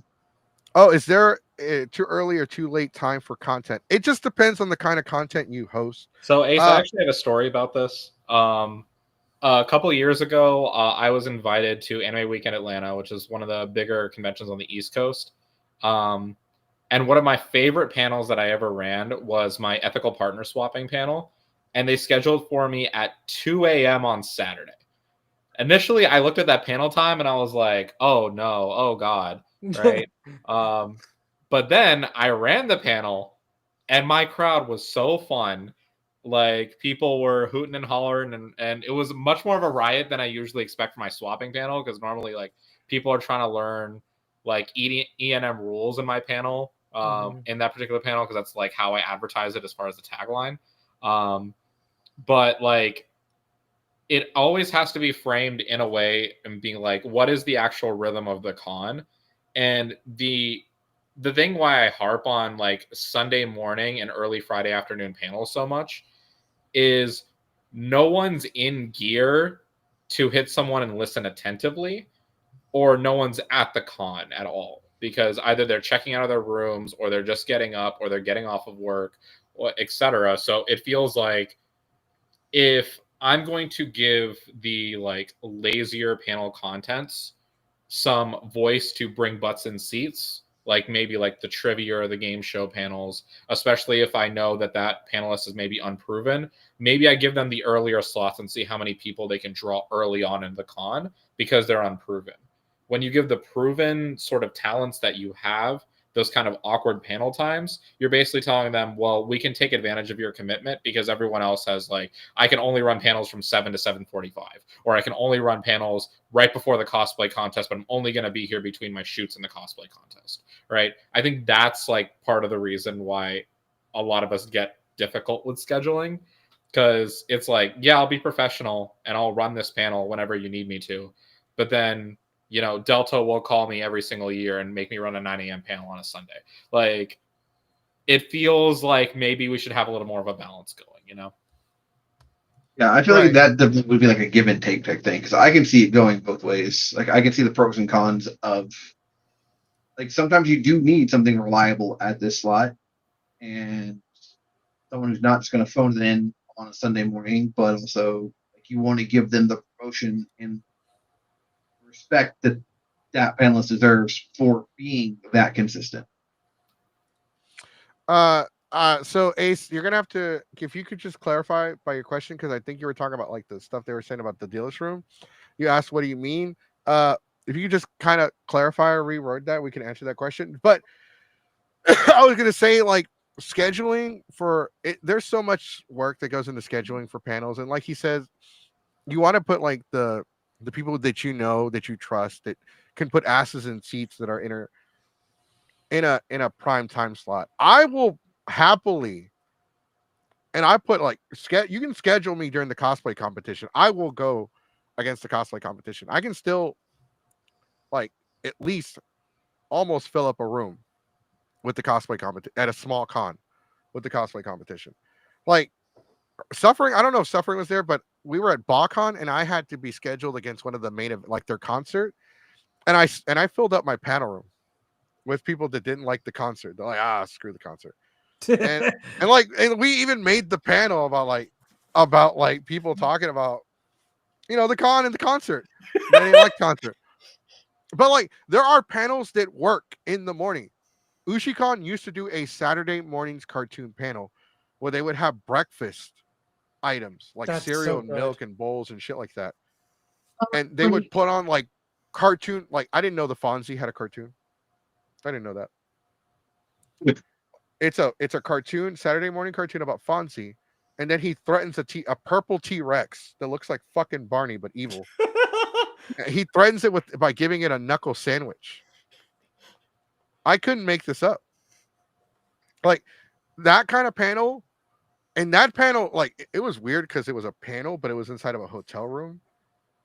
Because this is when Ikkicon was a lot smaller. Windy. So, yep. And so that Wingate. They had karaoke in a hotel room suite. Like that's how it's gotten much bigger. It's bigger now. It's still a small con, but it's much bigger. But like a panel like that running at 7, 8 o'clock, because they ran it at 7. And we were drinking. I'm like, holy shit, look, they got Saturday morning cartoons. We're just going to stay up at this point. So we went. We were hungover, eating cereal, like, oh, God, make it stop. Cartoons we didn't even know existed. Those kind of panels can work. As a panelist, it's also your job to make whatever you're handed. It doesn't have to be perfect, but you have to make it like work, right? It doesn't have to work good. It doesn't have to be great, right? But you still gave it an effort. And as a panelist, Suffering, I could see Suffering filling up a room at like 10 in the morning. I've done it before. I did it at Anime Central with my polyamory panel. I filled up a 600 person room on a Sunday morning. We are introducing a new panel. It is going to be, you remember those old debate team style events they used to do back in high school where they had two teams debating? Yeah. You mean what I still do for a living because I'm a debate coach? Debate? Was that Lincoln Douglas? No, that was cross-examination debate. It's been years since I did debate in high school. I coach CX, LD, PF, and World. So yeah. We're doing, so I was like, I know CX and LDs. I'm like, wait a minute. We might as well have Suffering there at this point. No, if I judged a debate, like an anime debate, like literally every single anime debate panel I've seen have been like, y'all are crap at moderating this debate. Like, I hate how y'all are doing this. If I judge this debate, I would just tear all the competitors a new asshole. That's why I don't do it. So we're gonna allow. So we want to do a panel that's debate style, but it's okay. So 2 teams will debate which anime sucks more in a fast, funny, no holds barred showdown. Volunteers will come out and debate in a gauntlet style debate match. I put debate too many times to determine which anime is the worst. So the name of this panel is called. It says this panel sucks. So do these anime. I like that. It's completely fan interactive, and these are one of the new panels I came up with to try to like be different, right? It's still a debate, but it's gauntlet style. Like, okay, you're gonna keep going on and arguing why your anime sucks. Like, you're arguing why the anime you chose sucks the worst. So it's a tournament of what the worst anime of all time is. Yeah, Yes. what each person, the 2 people that are going up against each other thinks why their anime sucks Another more. panel that I'm doing is called Power Levels of Failure. Dragon Ball Evolution versus King of Fighters the movie. If you've never seen the King of Fighters, it is by far way worse than Then Dragon Ball Evolution. That'll be a. I feel like it's a panel on its own. Like this, he's already in. We got him hooked. bro. Break my brain. Nothing is worse than Dragon Ball Evolution. You have not seen the King of Fighters. Have you ever played King of Fighters? Yes. Okay, do you know who Terry Bogard is? Yes. Okay. I want you to think, if you don't know who Terry Bogard is, I want you to Google him to my audience. Terry Bogard is in this movie, and it sucks so much they don't want to load my image. This is him in the movie.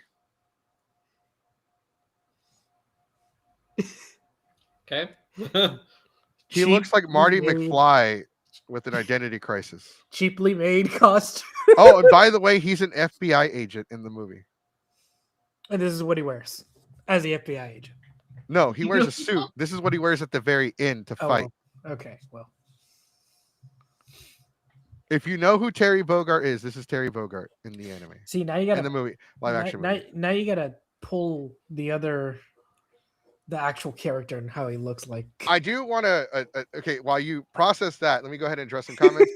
Jay Burr says, my rating as an attendee is an 8.9. Had no issues with programming panels. Seemed like a pretty wide balanced variety. Yokai Night was great for adults, and there was still plenty to do for kids at the bottom floor. Lines were a bit rough at times, but quickly got handled by volunteers and safety staff. Despite the length of the lines, once doors to the main events opened, people were seated quickly. Kalahari did great at keeping water stations fresh and stocked with ice water. Anyways, I gotta head out. Have a good night. Thank you for watching. Make sure you give the thumbs up and subscribe if you're watching. What panel did we run? We didn't run any panels.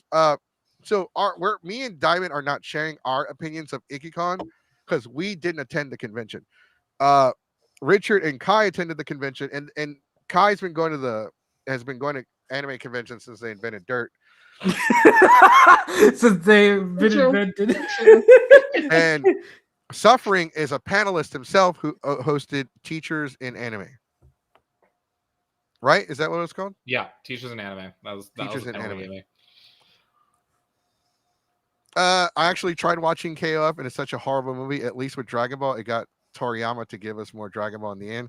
This shit movie wasn't even responsible. So bad they had to fix it. Zeros to Heroes. Actually, I want to give a shout out to Zeros to Heroes. If you guys are free, if you wanted to come on and share y'all's opinion of the convention, I would really appreciate that. I really like all the Zeros to Heroes panels. Yeah, Zeros to Heroes. So I've mentioned them earlier in the show today. I've talked about them. Yeah. I have a lot of respect for the group. They're entertaining. They do a lot of trivia. I don't have a problem with them and their trivia panels because I've actually helped them before. I honestly hate trivia panels though. I fucking hate them. I have helped them occasionally run theirs. I like the way they do their trivia panels, but I've attended other trivia panels where it just feels like the host just kind of like doesn't add that level of enthusiasm that a host for a trivia panel or a game show has to have. Yeah, because a Zeros to Heroes panel, for those of you who don't know how they do it, is it's halfway trivia, halfway banter. And that's the best way they go. That's the best way to go about it when they're really providing you an entertainment value that goes outside of whatever you're seeing on the screen or whatever the audience you can get out of the audience. So Right. They have won our panelist of the year award, I think 2 years ago. Oh, by the way, Suffering has been nominated for panelist of the year this year. wasn't even told this. I wasn't supposed to say anything to you until we have the voting set up. You might as well tell him. At least give him hope. No, because well, yeah, whoever like it goes by. If you have the people, the nominations with the most nominations are going to go on the ballot. But okay, no of the deep design. So the voice of the voiceless. Who are the voiceless? There are a lot of people. So we don't just talk about reviewing anime conventions. We actually talk to other people that have had things happen at conventions or things have happened where they don't want to. Cons have feedback panels. Yes, they do. But I have worked with conventions to where not everyone feels comfortable with sharing all of their feedback at the feedback panel itself. Especially like in our show, we don't have any restrictions. When they came on, we told them like, hey, you can cuss, you can say whatever you want, just be yourself. Share what you feel. Sometimes it's easier to share on the platform. Some people will even come on here and share with their camera turned off. Some people will even share with a voice changer. And their camera turned But off. we're giving them an opportunity to share with the conventions itself. And the conventions do watch this. People from San Japan watch this show. People from Anime Tyler, Texas watch this show. People from Delta watch the show. People like we don't have a large audience. We're not here to get rich off of doing the podcast. We're here to share the feedback with the conventions itself. Did the panelist guy go to the feedback panel at Ikkicon? Did you? I was there, yes. Jazz at the Con already knew all of my feedback when he was there, and he had a more pressing issue that he wanted to express because of how the anime band panel went. So I sort of let him and his group kind of voice the more immediate concerns. I wanted to give my feedback here just because this gets a lot more eyes and visibility as far as what people feel about a con and getting people to Icky than just a feedback panel will. Also, in my experience, that I've been to feedback panels at Icky before, and some of the feedback gets used, some of it doesn't. Versus if it's on a podcast, I feel like a lot of it creates a little bit more conversation about what can do. Mm-hmm. We want people to feel comfortable, safe. And this is remote, so there's no traveling. We're not in the same room. Some of us aren't even in the same city. I think y'all are closer to Sherwood. Yeah, no, we're in. Yeah, like we're north of Austin. Yeah. Right. So we want people to share thing. And here's the thing. We've covered the whole Pete incident. I think it was at WeaveCon. Yes. We've covered incidents that happened at other cons where people have shared stuff with us privately that they're like, hey, between you and me, this happened. And it's kind of frustrating on my part because the first thing they'll say is, hey, don't share this with anybody. But this is what so and so. Our people will come on the show. They'll no camera, voice changer. They'll hide their identity and they'll kind of feed impact. But with Ikkicon, like we're not trying to like bash the convention. That's not what we're trying. We asked. I messaged like 10 or 11 people, and I'm like, hey, would you come review the show? Because we aren't there. We can't review it ourselves. And remember, reviews are based on opinion. They're your personal experience at the convention. Not everyone had a good experience at the convention. But there are people that had an amazing experience at the convention. And honestly, I don't like it. Look, I love Ikkicon. I want them to be better. I want every fucking convention to be better than Anime Matsuri. And like, not just Anime Matsuri, Lighthouse Matsuri. Nobody knows about that convention, but we covered that con. We talked about it, its issues, and the fact that the guy that was running the show, the owner, took all the money and ran. I know And that's not honestly, Ikkicon. we wouldn't be on this podcast if we didn't care about Ikkicon. To me, Ikkicon as a name brand and as a namesake represents a lot of what the Austin anime convention community not only is, but also the potential it can be, because our most fun times as being part of the Austin like convention scene has been at Ikkicon. We're here because we care, not necessarily because we just have negative to say about the convention, right? Because I personally feel like one reason why I don't step into the Colossal Con convention review every year in this podcast is because I low-key want Ikkicon to be better than Colossal Con because they were around first. They're at the Yeah. same venue, but I want them to be better. I was coughing really loud because I was trying so hard not to fucking laugh at Zeros to Heroes comment. Yeah, no, but thank you for no. I appreciate that question. I'm sorry if I say it. Noel, Nadeep Designs. I'm sorry if I butchered that. I'm dyslexic as fuck. They asked for a lot of. Okay, this one is. I didn't see this one. How they asked for a lot for how many people they had for the band panel. Is that for the like the actual like concert for the con? Yeah, so Jazz at the Con, as well as other people that were in the anime band like group that they have, were at the feedback panel as well. And a lot of like individual panelists that like know them or like kind of are affiliated with them, we kind of filtered a lot of feedback through them because they had the most pressing concerns being on the main stage, and 10 of them being stuffed on the stage, all the guitars being stuffed off to the side, all the audio issues that came up. Like they just had a lot more to address at the feedback panel. So that's why we kind of like delegated it to them, sort of.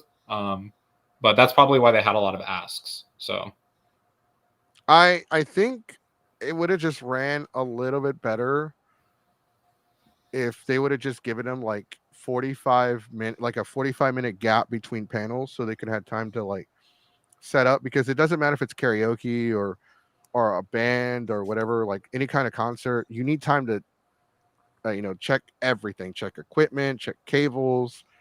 The anime band one, okay, that's what they. I mean, overall though, I mean, I'm glad people had fun. Like, it's not like I'm like, look, there are some people that are gonna have gripes and complaints, and they're not just gonna. I know one group they had something to say, and they were supposed to message it to me, and I never got their statement. They wanted to remain anonymous though. I think they just they didn't want to come on the show because they wanted to remain anonymous. And so that's what we offer here. Like, if you want to submit a review about a convention you attended, but you don't want people to know who you are, you don't want the convention to know, because like, oh, I'm a panelist there, and I don't want them to like not book me anymore. Like, I want to keep working with them. But yeah, that's the reason why we do that. I really had one issue, but that was more on the Kalahari than Ikkicon. Yeah, and you can actually say like, hey, this is the issues we have with this hotel. It doesn't have to be the convention itself. Like, you could say like, this is the issues we have with the hotel. You could share feedback on the hotel. So maybe not Ikkicon, but other cons could, consider the fact that, hey, this location is not really working out for us. Nobody liked it. Look at Matsuri. They keep changing locations like every 5 years. Well, they've been at the Georgia Run for a while now, but I mean, but that feedback does work because WeebCon went to Irving Convention Center. Now they're back at the Gaylord, so that feedback is valuable. I forgot. I almost let something slip about. Never mind. I'm gonna shut up. Anyways, yeah, but okay. The anime band won, and this is the last comment we have so far. All right, so if you guys, let's start with Richard and Kai. What are 3 things There are some people like there are a couple staff members that I'm friends with. They do watch my show, so yes. Tea times revenge. Do you run a? Is that like a Yeah. podcast or panel you do that's called Tea Times? Because I'm interested if that's the case. But all right, 3 things you liked about the con, Richard and Kai. Okay. Yes, they would. Yes, they would. They would watch this. Because So, like I said, I'm friends with a couple people and they do watch the show. yeah. I would say for my 3 things, so like coming from someone with no background in like being or like that, and coming in as like I said as a parent, con is a phenomenal like starter con to bring, you know, someone who's interested in the con going scene and wants to, you know, do and experience things. Because yeah, like I said, one of her complaints and one of the things I said was they went and did Kalahari things for a few hours, but also they're teenagers with ADHD and attention spans. In a limited space, the Kalahari is small, so you can't have the variety for a teenager for everything. So it's good that it has those backup things to fall back on. Because if it wasn't, like if it was at like the Renaissance or whatever, wouldn't have brought her because she'd be here. Why we didn't bring her to San Japan as her first convention because it's massive and she'd get lost. Ikkicon is 2 floors. Despite some line chaos that got cleaned up, it's relatively organized and easy to navigate. Yeah, there could be improvements in signage and just in general directions, but everything was for an easily lost 15-year-old to navigate. So one of the big things that I liked. The second thing was always be the swap meet because that's always well ran and nice. They have a table of stuff that people can use to help join the swap meet and just kind of swap around. That's always great. And then the 2 photographers that had set up, those dudes are beasts and were shooting from morning to like from past dawn to dusk because they were there till like 11 p.m. and those guys are just absolute beasts. Said 2 of them actually really well. Yeah, it's just the Kalahari is such a great location that Ikkicon is in. There's like if they can't find something to do at the con, they can always go to the resort side and have fun. And then when they're done with that, they can come back to the con. Like I said, this is the parent perspective, not the old head con attendee from 2007 coming back. Like, yeah, I have the old complaints, but like from the parent perspective, those are great. It's easy for them to navigate. It's not super overwhelming because that's something that we were really worried about for our kid being the first time at a con. We were very comfortable letting her go with her friend without us. The security there and the volunteers, like on the ball. Sometimes there were communication issues with like when things they're stopped, but that's anything. But like we felt cool with them walking around by themselves after sitting down, talking to them. It's like, all right, if anything happens, we're meeting here. Good man marks like here, meet at the bottom of the escalators. If anything ever goes wrong, we ever get lost or anything like that, because it's super easy to find. So that was one of the big things. It's like we're cool letting them roam around just as just 2 crazy insane kids.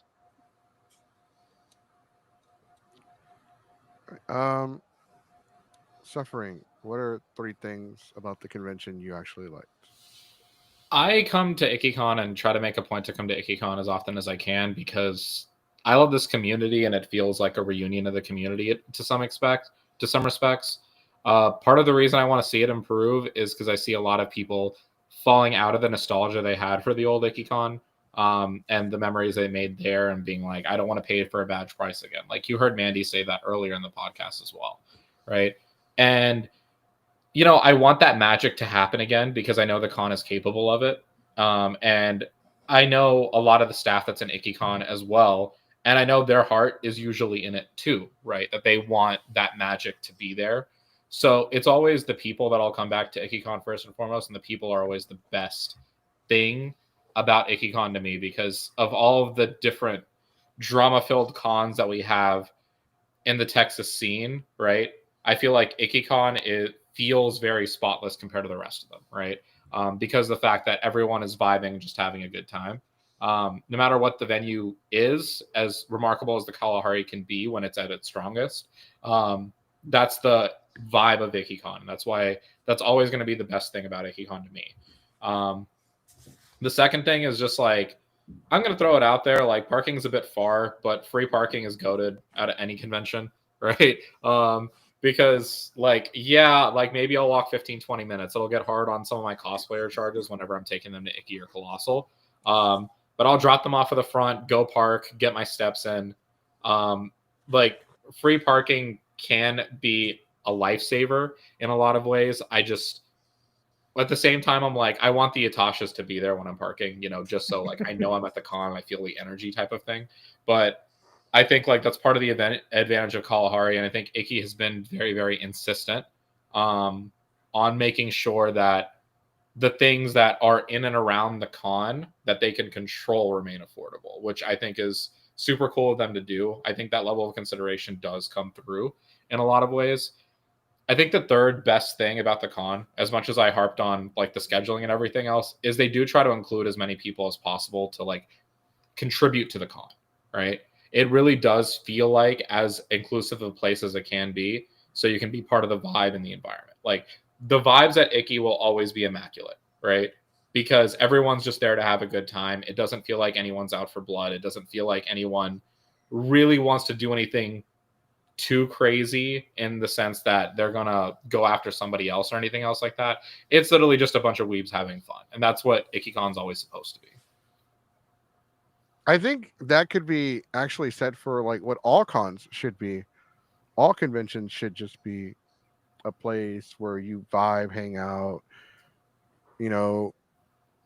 I'm sorry, I'm a little distracted because I was trying to come up with a good answer for this question right here. What is reasonably priced food for a convention? It just depends. I gotta agree. Like if you can get a slice of pizza in the single digits, that's pretty fair. I feel like it also depends on what resources they have to make those food items. I know some of them are frozen, like obviously, but and I think there's a lot of variables that go around when it comes to selling food to people and stuff. So $9 for a massive slice of pizza, like $14 for a ramen bowl, $14 for a large bowl of mac and cheese. I think the $14 for mac and cheese might be a little too much. Well, they're talking about a specific mac and cheese place on Kalahari that is absolutely insane, right? Okay. It is I'll agree with amazing. Noel here that mac and cheese place is crazy. Like, Okay, Yeah. I guess I retract my we need to statement. go. I guess we need to The go. I guess we need to. $14 ramen bowl is a bit much because it's.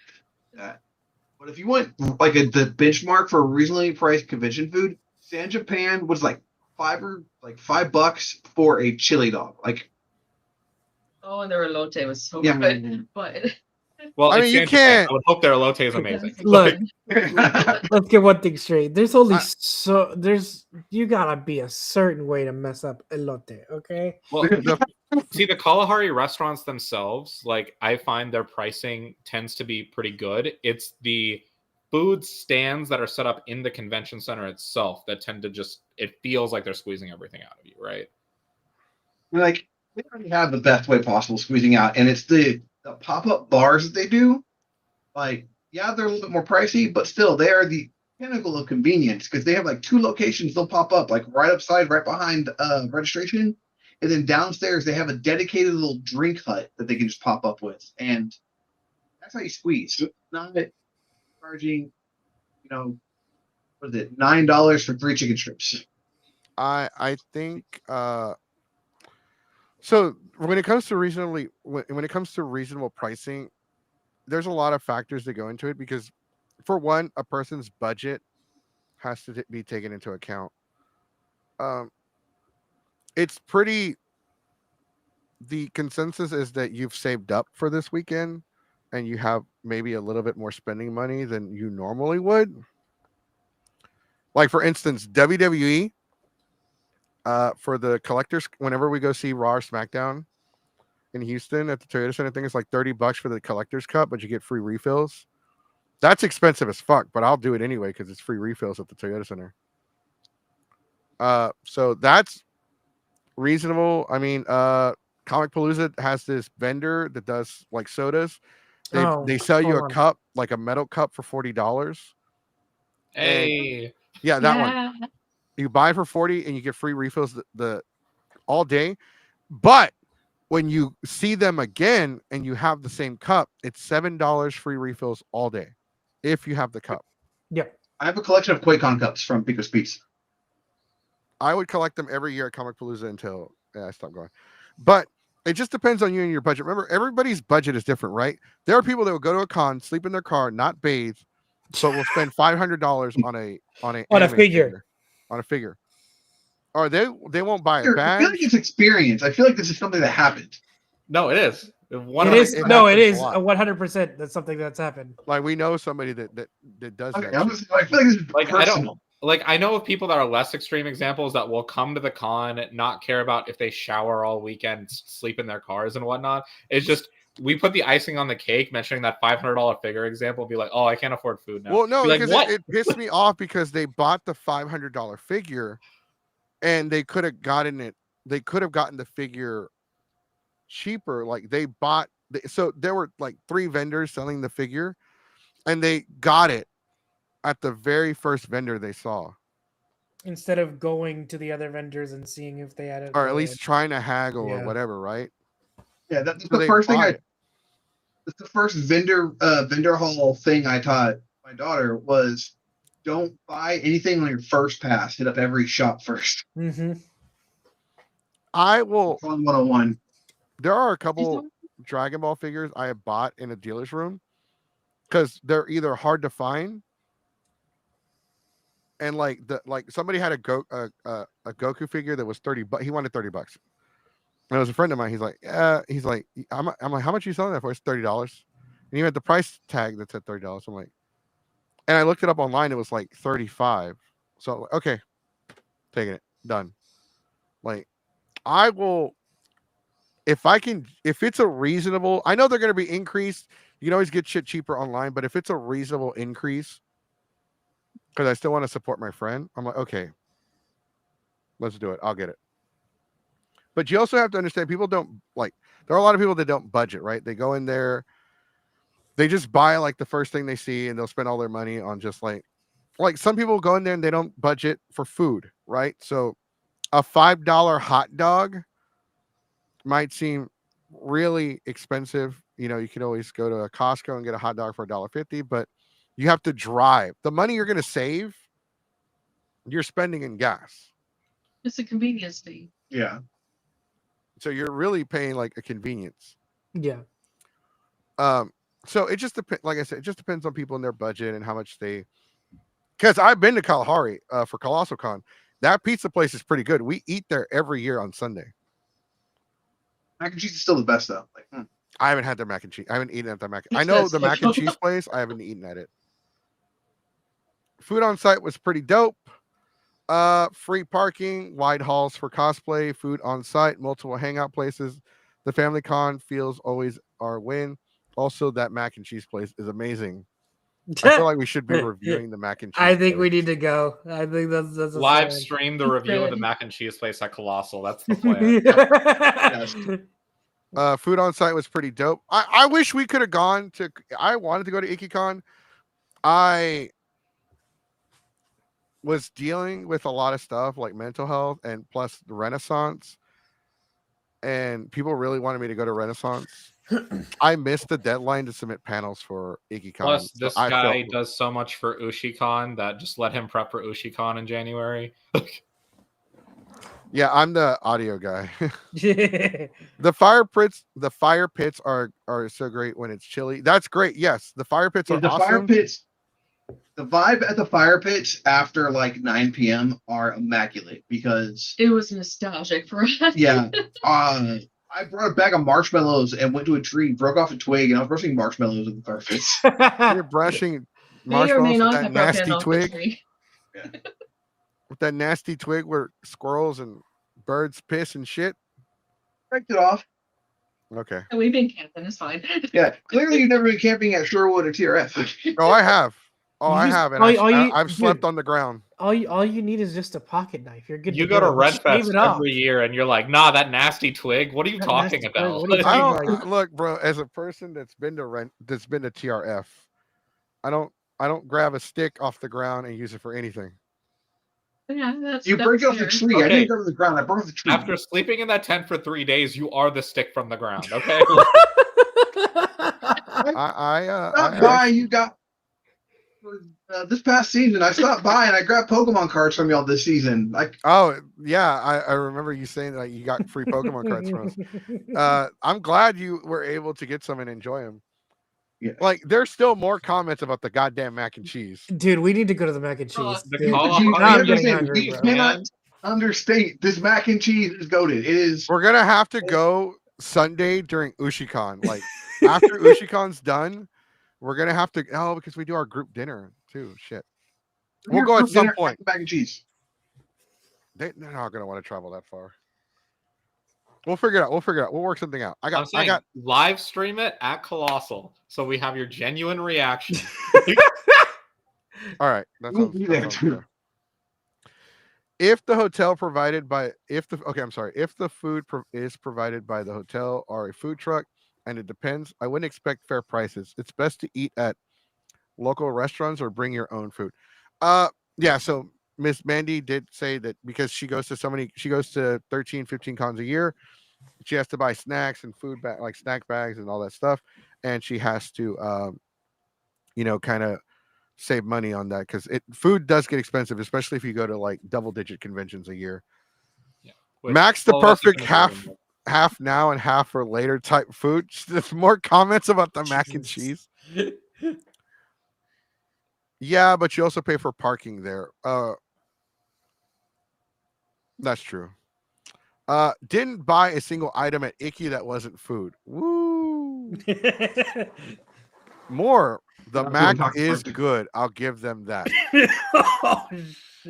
I'm Oh, telling later you, this Mac lads. place is the hype. It's a rite of passage every single time you have a Kalahari-Con. Like, It All really right, is. Later okay. lads, look for our Ikkicon review sometime next week. All right. Make sure you check out Zeros to Heroes.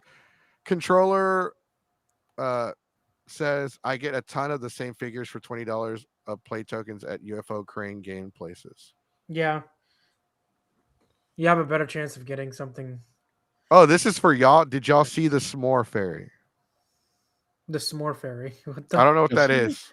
I've heard of legends of the S'more Fairy. yeah, every year there is a dude in some sort of like anonymous cosplay. Like one year, I remember seeing the S'more Fairy, and they were in like a Blue Man Crew jumpsuit, and they were just handing out marshmallows. Just That's amazing. handing out I marshmallows. saw we were doing. I just had a bag and I was just like toasting them over and I was just passing them out. And So you then were the final S'more Fairy. Wait, is that what you're saying? He You was were the S'more Fairy. he was the bearded. I was a S'more pirate. S'more Fairy. I was All a right, you pirate. can be I had a my pirate hat and with a steak fairy. and a marshmallow. You can be a pirate and a fairy, sir. Don't sell yourself short. The legend. But I wasn't anonymous. That's true. Make sure you Okay. bake your stick so you get the bird poo off. I don't think Yes, that's how that they works. did that too. He did do that. Like, to be fair, he did do that. Jesus, for $14, this bowl of mac and cheese better make me reconsider my life for that price.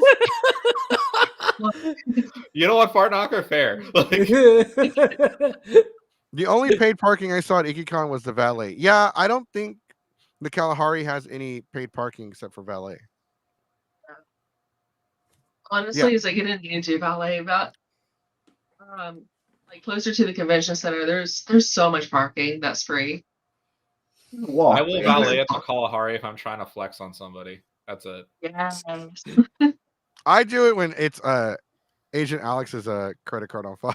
Jeez. Oh my god, more goddamn comments about the mac and cheese. Dude, I think we're gonna have to do a mac and cheese episode. Like our kid is a connoisseur of mac and cheese, and she's just like, we're eating there. Yeah, she got the taco mac and cheese and she loved it. I got the chicken bacon ranch mac and cheese. The buffalo mac and cheese, sometimes a little heavy on the vinegar, but still really good. Chicken bacon ranch mac and cheese, absolute best. And Taco mac and cheese, great.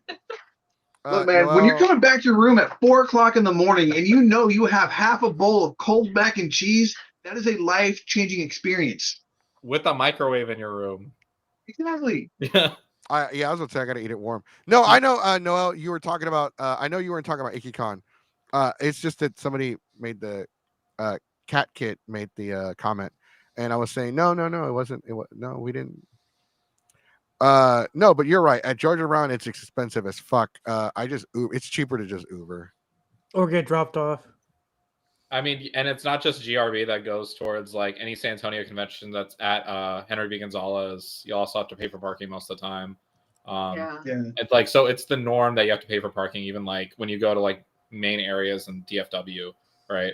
It always happens. It's just the fact that Kalahari has free parking. It's like, you can't underestimate that. And that's one reason why, like our parents in the panel were saying, can't underestimate how easy you can make it for families whenever you have easy things that make the con a little bit more accessible for the average person first getting into cons. All right, we're still going on the mac and cheese review. When? Soon, really soon. Mac's review incoming. Yes, we will. I'm convinced now more than ever that we need to do it because they have a buffalo wing mac. They have a buffalo wing mac? Yeah. When they make the sauce right, it's good. Last time I had it, it was really heavy on the vinegar and the buffalo sauce. But other than that, it's usually really great. I like pluckers, so... I'll get the fuck out of here. I think like 1 year I went to Colossal with a cosplayer I was taking care of. And then she ended up getting the loaded mac and cheese with like the crap ton of bacon on it. Mm-hmm. She like literally it looked like her worldview had changed when she took the first bite. And I was like sitting here going like, I'm glad you're making that face after your photo shoot because that should be $4.99 on OnlyFans. I am a cheese lover, so this review is going to happen. Like my parents still tell me to this day, they're like, quit putting almost the whole entire bag of mozzarella shredded cheese on everything. Like he's a cheese whore, so you can add cheese and different cheeses as much as you want to your mac and cheese bowl without an extra charge. No, they added it. They did lose like their top tier status. Now adding extra cheese and the different types of cheeses. Well, you can change the cheese for free, but adding extra cheese does add. But they have good options. Okay, now there's a barbecue one. This is gonna barbecue one's good too. You could do a lot of flavors there, and some years they have these seasonal flavors that are also just wild. Like, I think in 1 year they had a goat cheese mac and cheese, right? Which was crazy. Yes. Holy shit. I mean, they have a taco mac and cheese. His face. What? Yes. I'm listening. Anyways, so if everyone can do me a favor, as we're those of you that are listening to us talk about Ikkicon, if you could give us your score of the convention, brisket mac. Yes, yeah, that's my go-to. That's my go-to. Yes, they gave the con. I believe it was a 5, between 5 and 5.5. Miss Mandy. Its.Mandy.Makes is what they go by.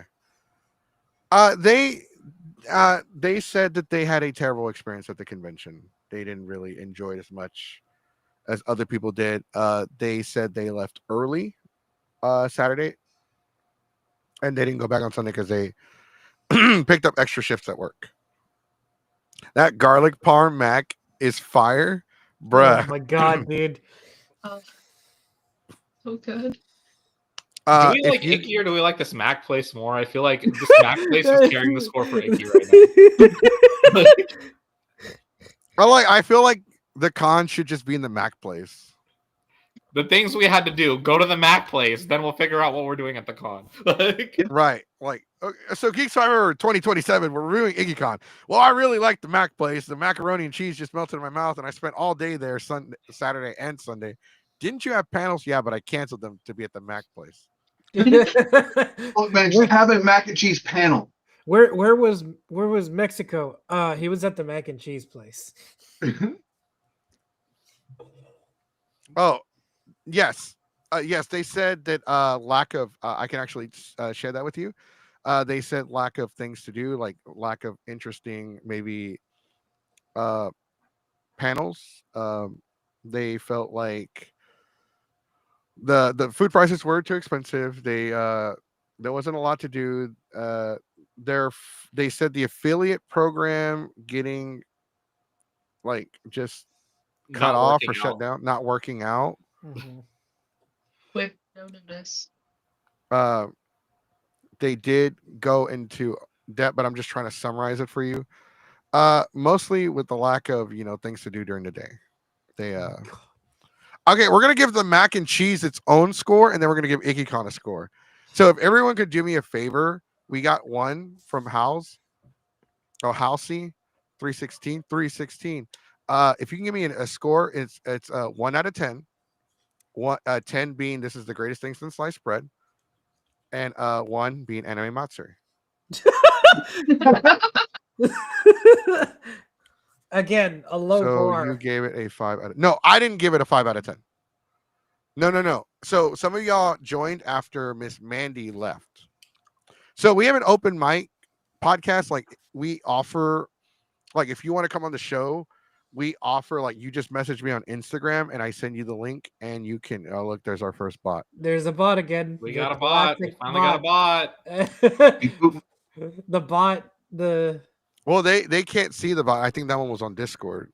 And lots of and a lot of our viewers are on YouTube. Yeah, so I it didn't was give on Twitch. I'm sorry. Yeah, Discord, not Discord. I meant Twitch. Yeah, that's what I meant. Sorry, I get mixed up. So I didn't give it a 5 out of 10. She gave it a 5 out of 10, and she felt like, lack of interesting. She said that one of the things was that there were way too many trivia panels and lack of interesting panels. These are, remember, me and Diamond didn't go to the con. We're not sharing our opinion of the convention. We're getting y'all's opinions of what you liked about the con. If you want to share 3 things you liked about the con and 3 things you didn't like about the con, we're more than willing to read them. If you want to, but like if you could give me a score right now in the comment section, I can start like getting an average and we'll give it a final score at the end. But remember, not everyone had the same experience at this convention. Some people had an amazing experience, some people had a bad experience. Some people just it didn't vibe with them, or some people they just spent way too much time with the mac and cheese. Solid 8 out of 10 so far. The app was a little confusing, but it was well updated on info for the panels. Or the stamp rally this year let a lot of people know where stuff to do was. App 5 out of 10, con 8 out of 10. Would be 9 if Mac was closer to the venue.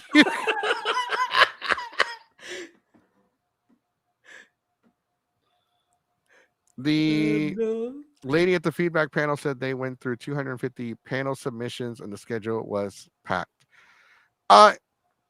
Yeah, but you can have a packed schedule, but have like too much of one. Like you try to keep the schedule. You try to have a lot of variety on the schedule, but you can have too much of like the same thing going on. Also, maybe there were a lot of game that shows. Also, not spaced out all that well, where a lot of the same things are happening at the same time, and it's not like the way the schedule is organized necessarily. Like, because I totally like get what the programming director was going through, because I know her personally, right? And there's a lot to organize for sure with 250 panel submissions, but there's a way the schedule can be laid out where it feels like a lot of people are getting what they want without having it conflict. And also trying to build in some time for panelists to stay organized. So, Not Mac on the schedule. I agree. All right. That's my favorite comment so far. All right. Richard and Kai, individually, 1 out of 10. What you got? 8.5. Mm. Econ is solid. I will continue to go back, and I'll continue taking Arcade there as well. Yeah, I'd break it apart. So as a parent, kid, like basic con stuff, definitely 0.5 to 9 for like my first con type thing. It's great. It is, yeah, probably the best one I can think of for like an introductory into like the con world. The vibes are usually there. The people are great. Safe. There's plenty of things to do. So, Yeah, I mean, yeah, they're gonna get bored. Yeah, they could do more for Yokai Night. I'm still saying there was stuff. There was 2 panel rooms open, like when Yokai Night started. Now it's kind of there's game, the arcade room, which was predominantly fighting games, and that. But still, all that aside, solid 8.5 to 9 for like as a parent bringing a kid to a con and staying like at the venue. We're gonna just a day trip. 8.5 to 9. As old man back in my day, 7.5. agree. As me, myself, and I, and not So- as a parent, do 7.5. So for Like, yours, since we're gonna average them both together, we're just gonna say an 8. Yeah, that works. Me, I know some of the staff. I don't know the programming director. oh, you do. Personally. You do. Oh, I do? can share with you who it is afterwards. Oh, okay. Yeah. Okay, 8. I think. Look, there's a lot that goes into this convention. There's a lot that goes into panels, right? You have a lot of people.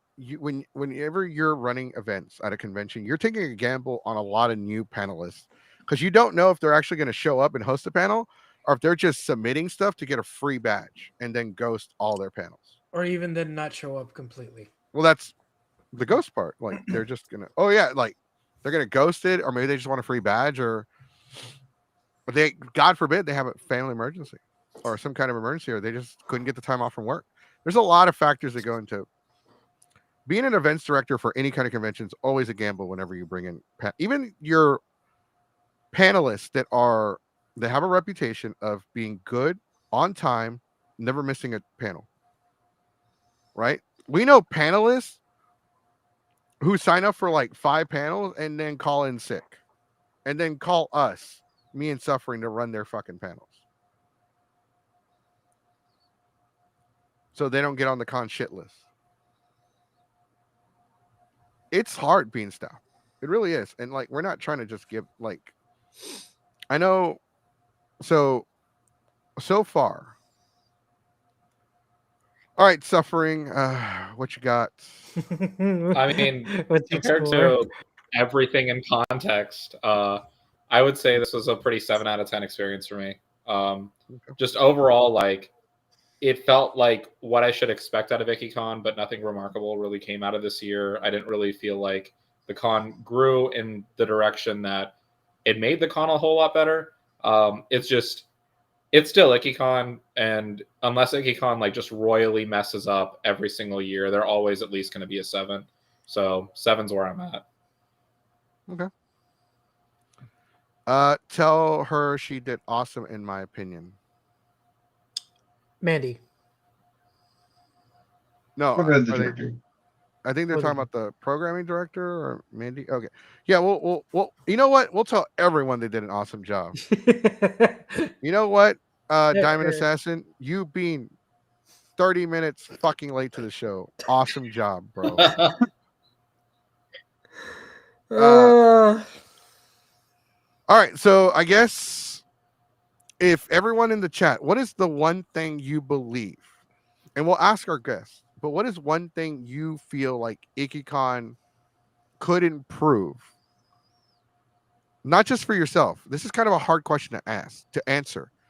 What is one thing you feel like they could improve to be better universally, not just for yourself, but for everybody? She did do great.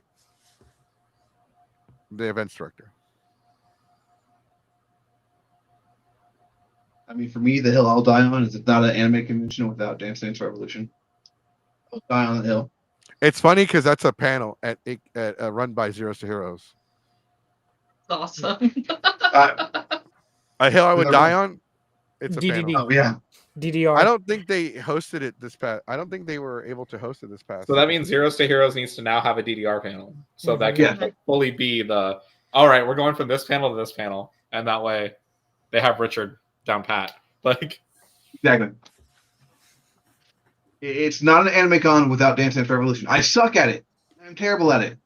But at like my first day in Japan going to it with her, I watched her just half drunk and say, "Oh, I haven't played this in 4 years." Get on, crank a song up to hard, and do a song on hard in demonias, like platform boots like this big, and she gets like an A on it. Yeah. no, until we see the 5'2" Asian kid have his hands behind his back, His holding back, onto the yeah. bar and just Bar. slapping the pads. Pads. Like, Yes. Like, it is not an anime convention without, like, this Asian kid that you just would not expect anything out of come up. He doesn't even have to hold the bar. He does it, spins around, knows the song so well. He hits, like, a 7, like, move combo without even looking at the screen, only to spin back and keep going. and then hits the gritty while he's doing it. Why not? Like, Apparently, I've been dancing it wrong because apparently the sensors are a lot closer than what I thought they were, because I thought they were a lot open. So now I'm like, all the times that I've played Dance Dance Revolution and wonder why I kept messing, it's because I kept not placing my feet where the sensors are. Dude, how come nobody ever talks about the Mario Mix Dance Dance Revolution game? Dude, for Have GameCube. that at Ikkicon. Have that at Hell yeah. Ikkicon. That'd be beautiful. We'll volunteer my console and my DDR game if they'll let me. All right. What is one thing that you feel like they could improve? We did get one though. Addition of some kind of cheese and pasta dish at all the panels.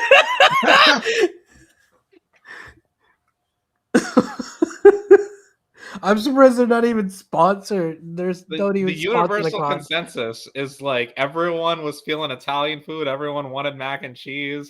Like literally, it was just universal. They Like, might as well talk to like the mac and cheese place and be like, "Hey, can we get a sponsorship from y'all?" Look at Or at least can we get a free bowl of mac and cheese? I don't need a sponsorship. Just give me some free food. No, but what you we're pretty much wrapping up at this point. What is one thing you feel like they can improve universally for everybody, so the con can be a better experience? For who? This is for Suffering, not you. You didn't go. That's why I was asking, because I was like, you never. Yeah, said it you was never. me. So I said Suffering.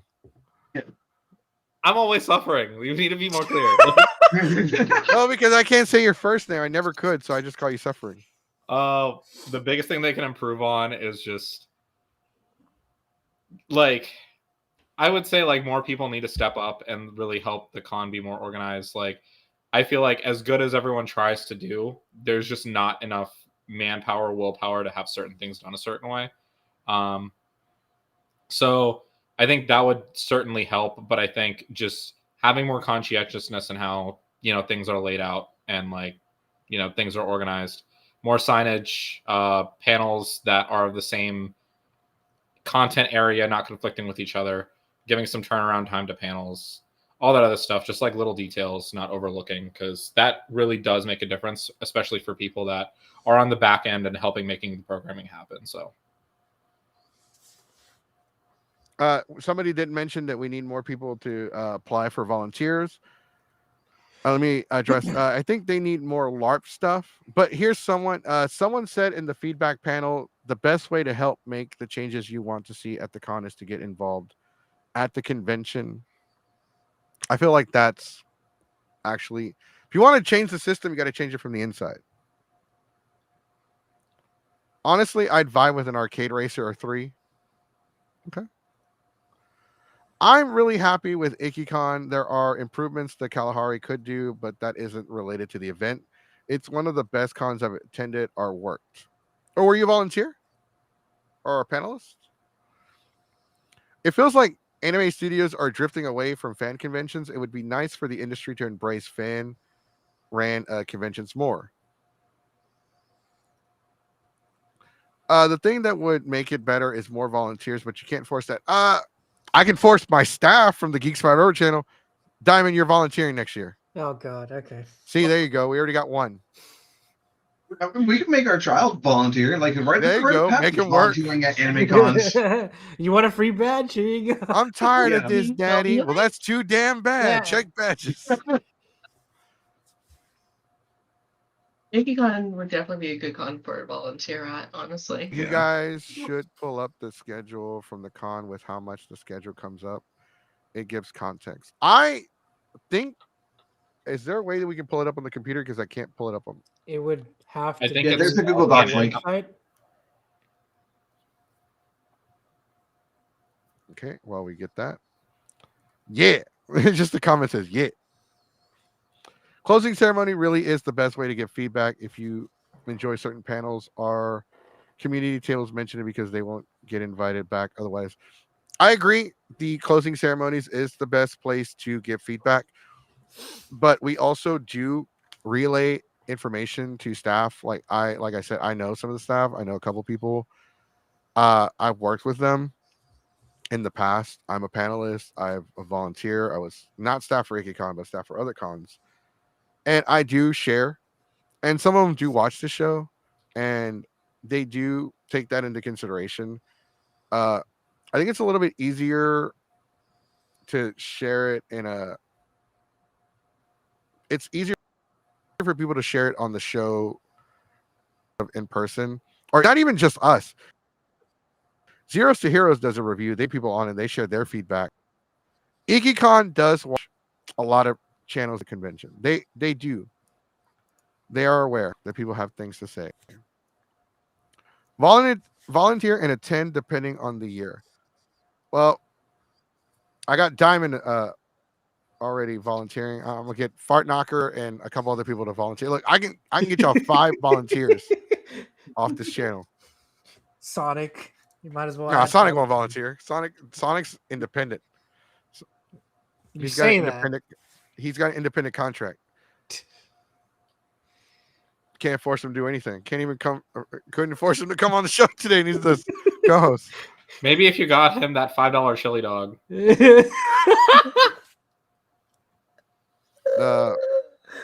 Oh no.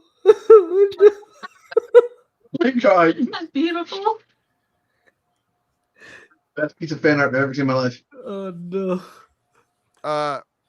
Okay, so Ikkicon, if I round up the scores, there were a lot of 9s. We did have 1 5, a few 7s. Okay, if I do this Eight. right.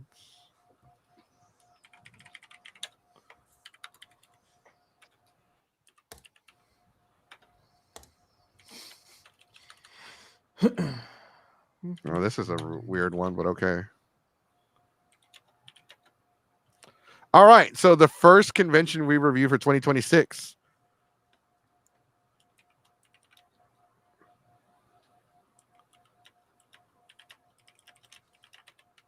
All right. Ikkicon 2026 is officially an 8.25 out of 10. The Mac, though, is a 10 out of 10. I agree. Yes. Makes sense. Yeah. The Mac. So yeah, Ikkicon as of right now is, well, they're the first convention we reviewed, but that's a pretty high score for a convention, especially last year we had a lot of 9s, but an 8.25 is nothing to scoff at. Like no convention has ever gotten a 10 in our show. but Like, like 9 is you know. really, really high. Like, Well, we're the podcast of 9 out of 10. So yeah, 9 out of 10. That's pretty much the perfect score here. The 9 out of 10. So yeah, 8.25 is a really good score. Like that is great. That means Ikkicon 8 between 8 and 9. It was great. It was awesome. 9 means it was amazing. 10 perfect. Even a 6 it was good. 6 means it was good. 5 means it was meh. But yeah, no, it's a great score. Ikkicon should be proud of themselves. They were able to please a lot of people, make the community happy. People enjoyed themselves, and that's what really matters. Did you go to the con and did you have fun? All right, Suffering, want to plug in your social media is in the description, but do you want to plug in where people can follow you? yeah, sure. I am Hiriajuu Suffering. Like Goku mentioned, I do panels at conventions almost as often as he does. Currently, technically on hiatus, but obviously still going once in a while. Went to Ikkicon.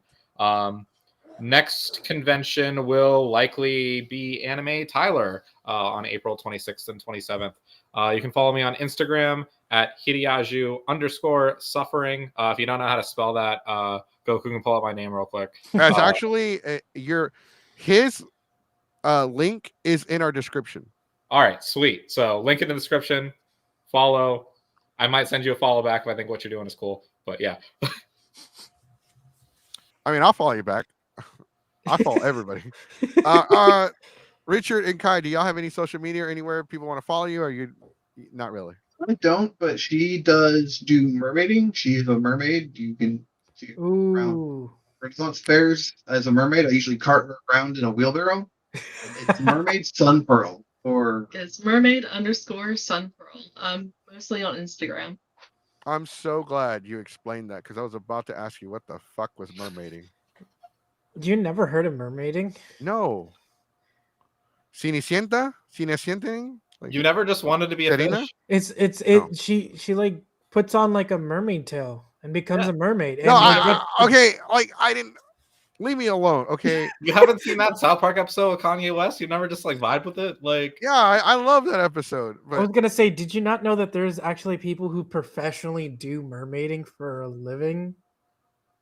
And getting I No. do birthday parties. I do events. like carted around in a Renaissance fair. Not like officially. It's just what you do. It's what I do. How a vibe. okay, It's in a that's giant cool. mermaid tail. Mermaid work is hardcore. I agree. Heck But yeah. I like you. Jake V41's comment. Overall, a fun time, good con for meetups and hanging out.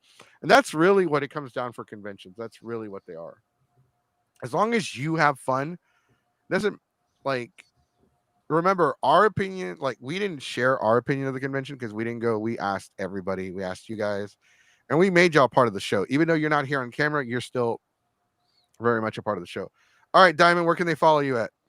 You could follow me on YouTube and Instagram at Diamond Assassin. You can also follow me on TikTok at voltage_echo. And then I don't know if Mexico. It's on there. Okay, and then below in the description, my link tree. My Instagram link didn't work, so I'm gonna have to fix that later. But everything else is there. So Yeah, we got the links where you can follow Diamond Assassin, Keyblade Sonic, myself.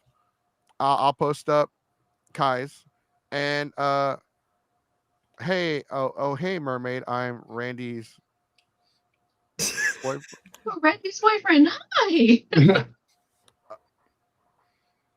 I'm confused. That's awesome. I'm guessing y'all know each other. That's is that what it is? Y'all, yeah. Okay. All right. Oh, I'm glad we could connect people together. All right. Make sure you follow us on the. Do me a favor, like subscribe to the channel, ring the ding-a-ling button so you can be notified every time we go live. If you give the video a thumbs up, it helps us with the algorithm. You can see short clips of this episode on TikTok and YouTube Shorts. We do have another podcast on Wednesday. It's called Crappy Jobs. We will review Ikkicon. We're going to review as many anime and Comic Cons as we can. So if you attend a convention and you want to share your opinion with us, follow us on Instagram, join our Discord. We have a tea time chat every Tuesday where we just talk about tea and stuff like that. There is a cosplayer right now that we are kind of talking about because we had a run-in with him on our Discord. We're not gonna mention who on the channel, but If you want the tea, unfortunately, join the Discord. yeah, Yep, join the join the Discord. Discord. Because people have been sharing stuff about him, and it has something to do with the Super Mario community. I'm not sure exactly 100% what's going on, but like I said, we invite people to come to our Discord, share your pictures, your cosplays, share your pages, come shit post, come harass Diamond Assassin. Oh God. All right, guys, thanks for watching. We'll see. Hopefully, we'll see y'all again. And if, like I said, you go to any conventions, let us know because we want you on our show to review them. I'm King Mexico, also known as Mr. Uppies. Thank you for watching. Have a good night. Bye, everybody.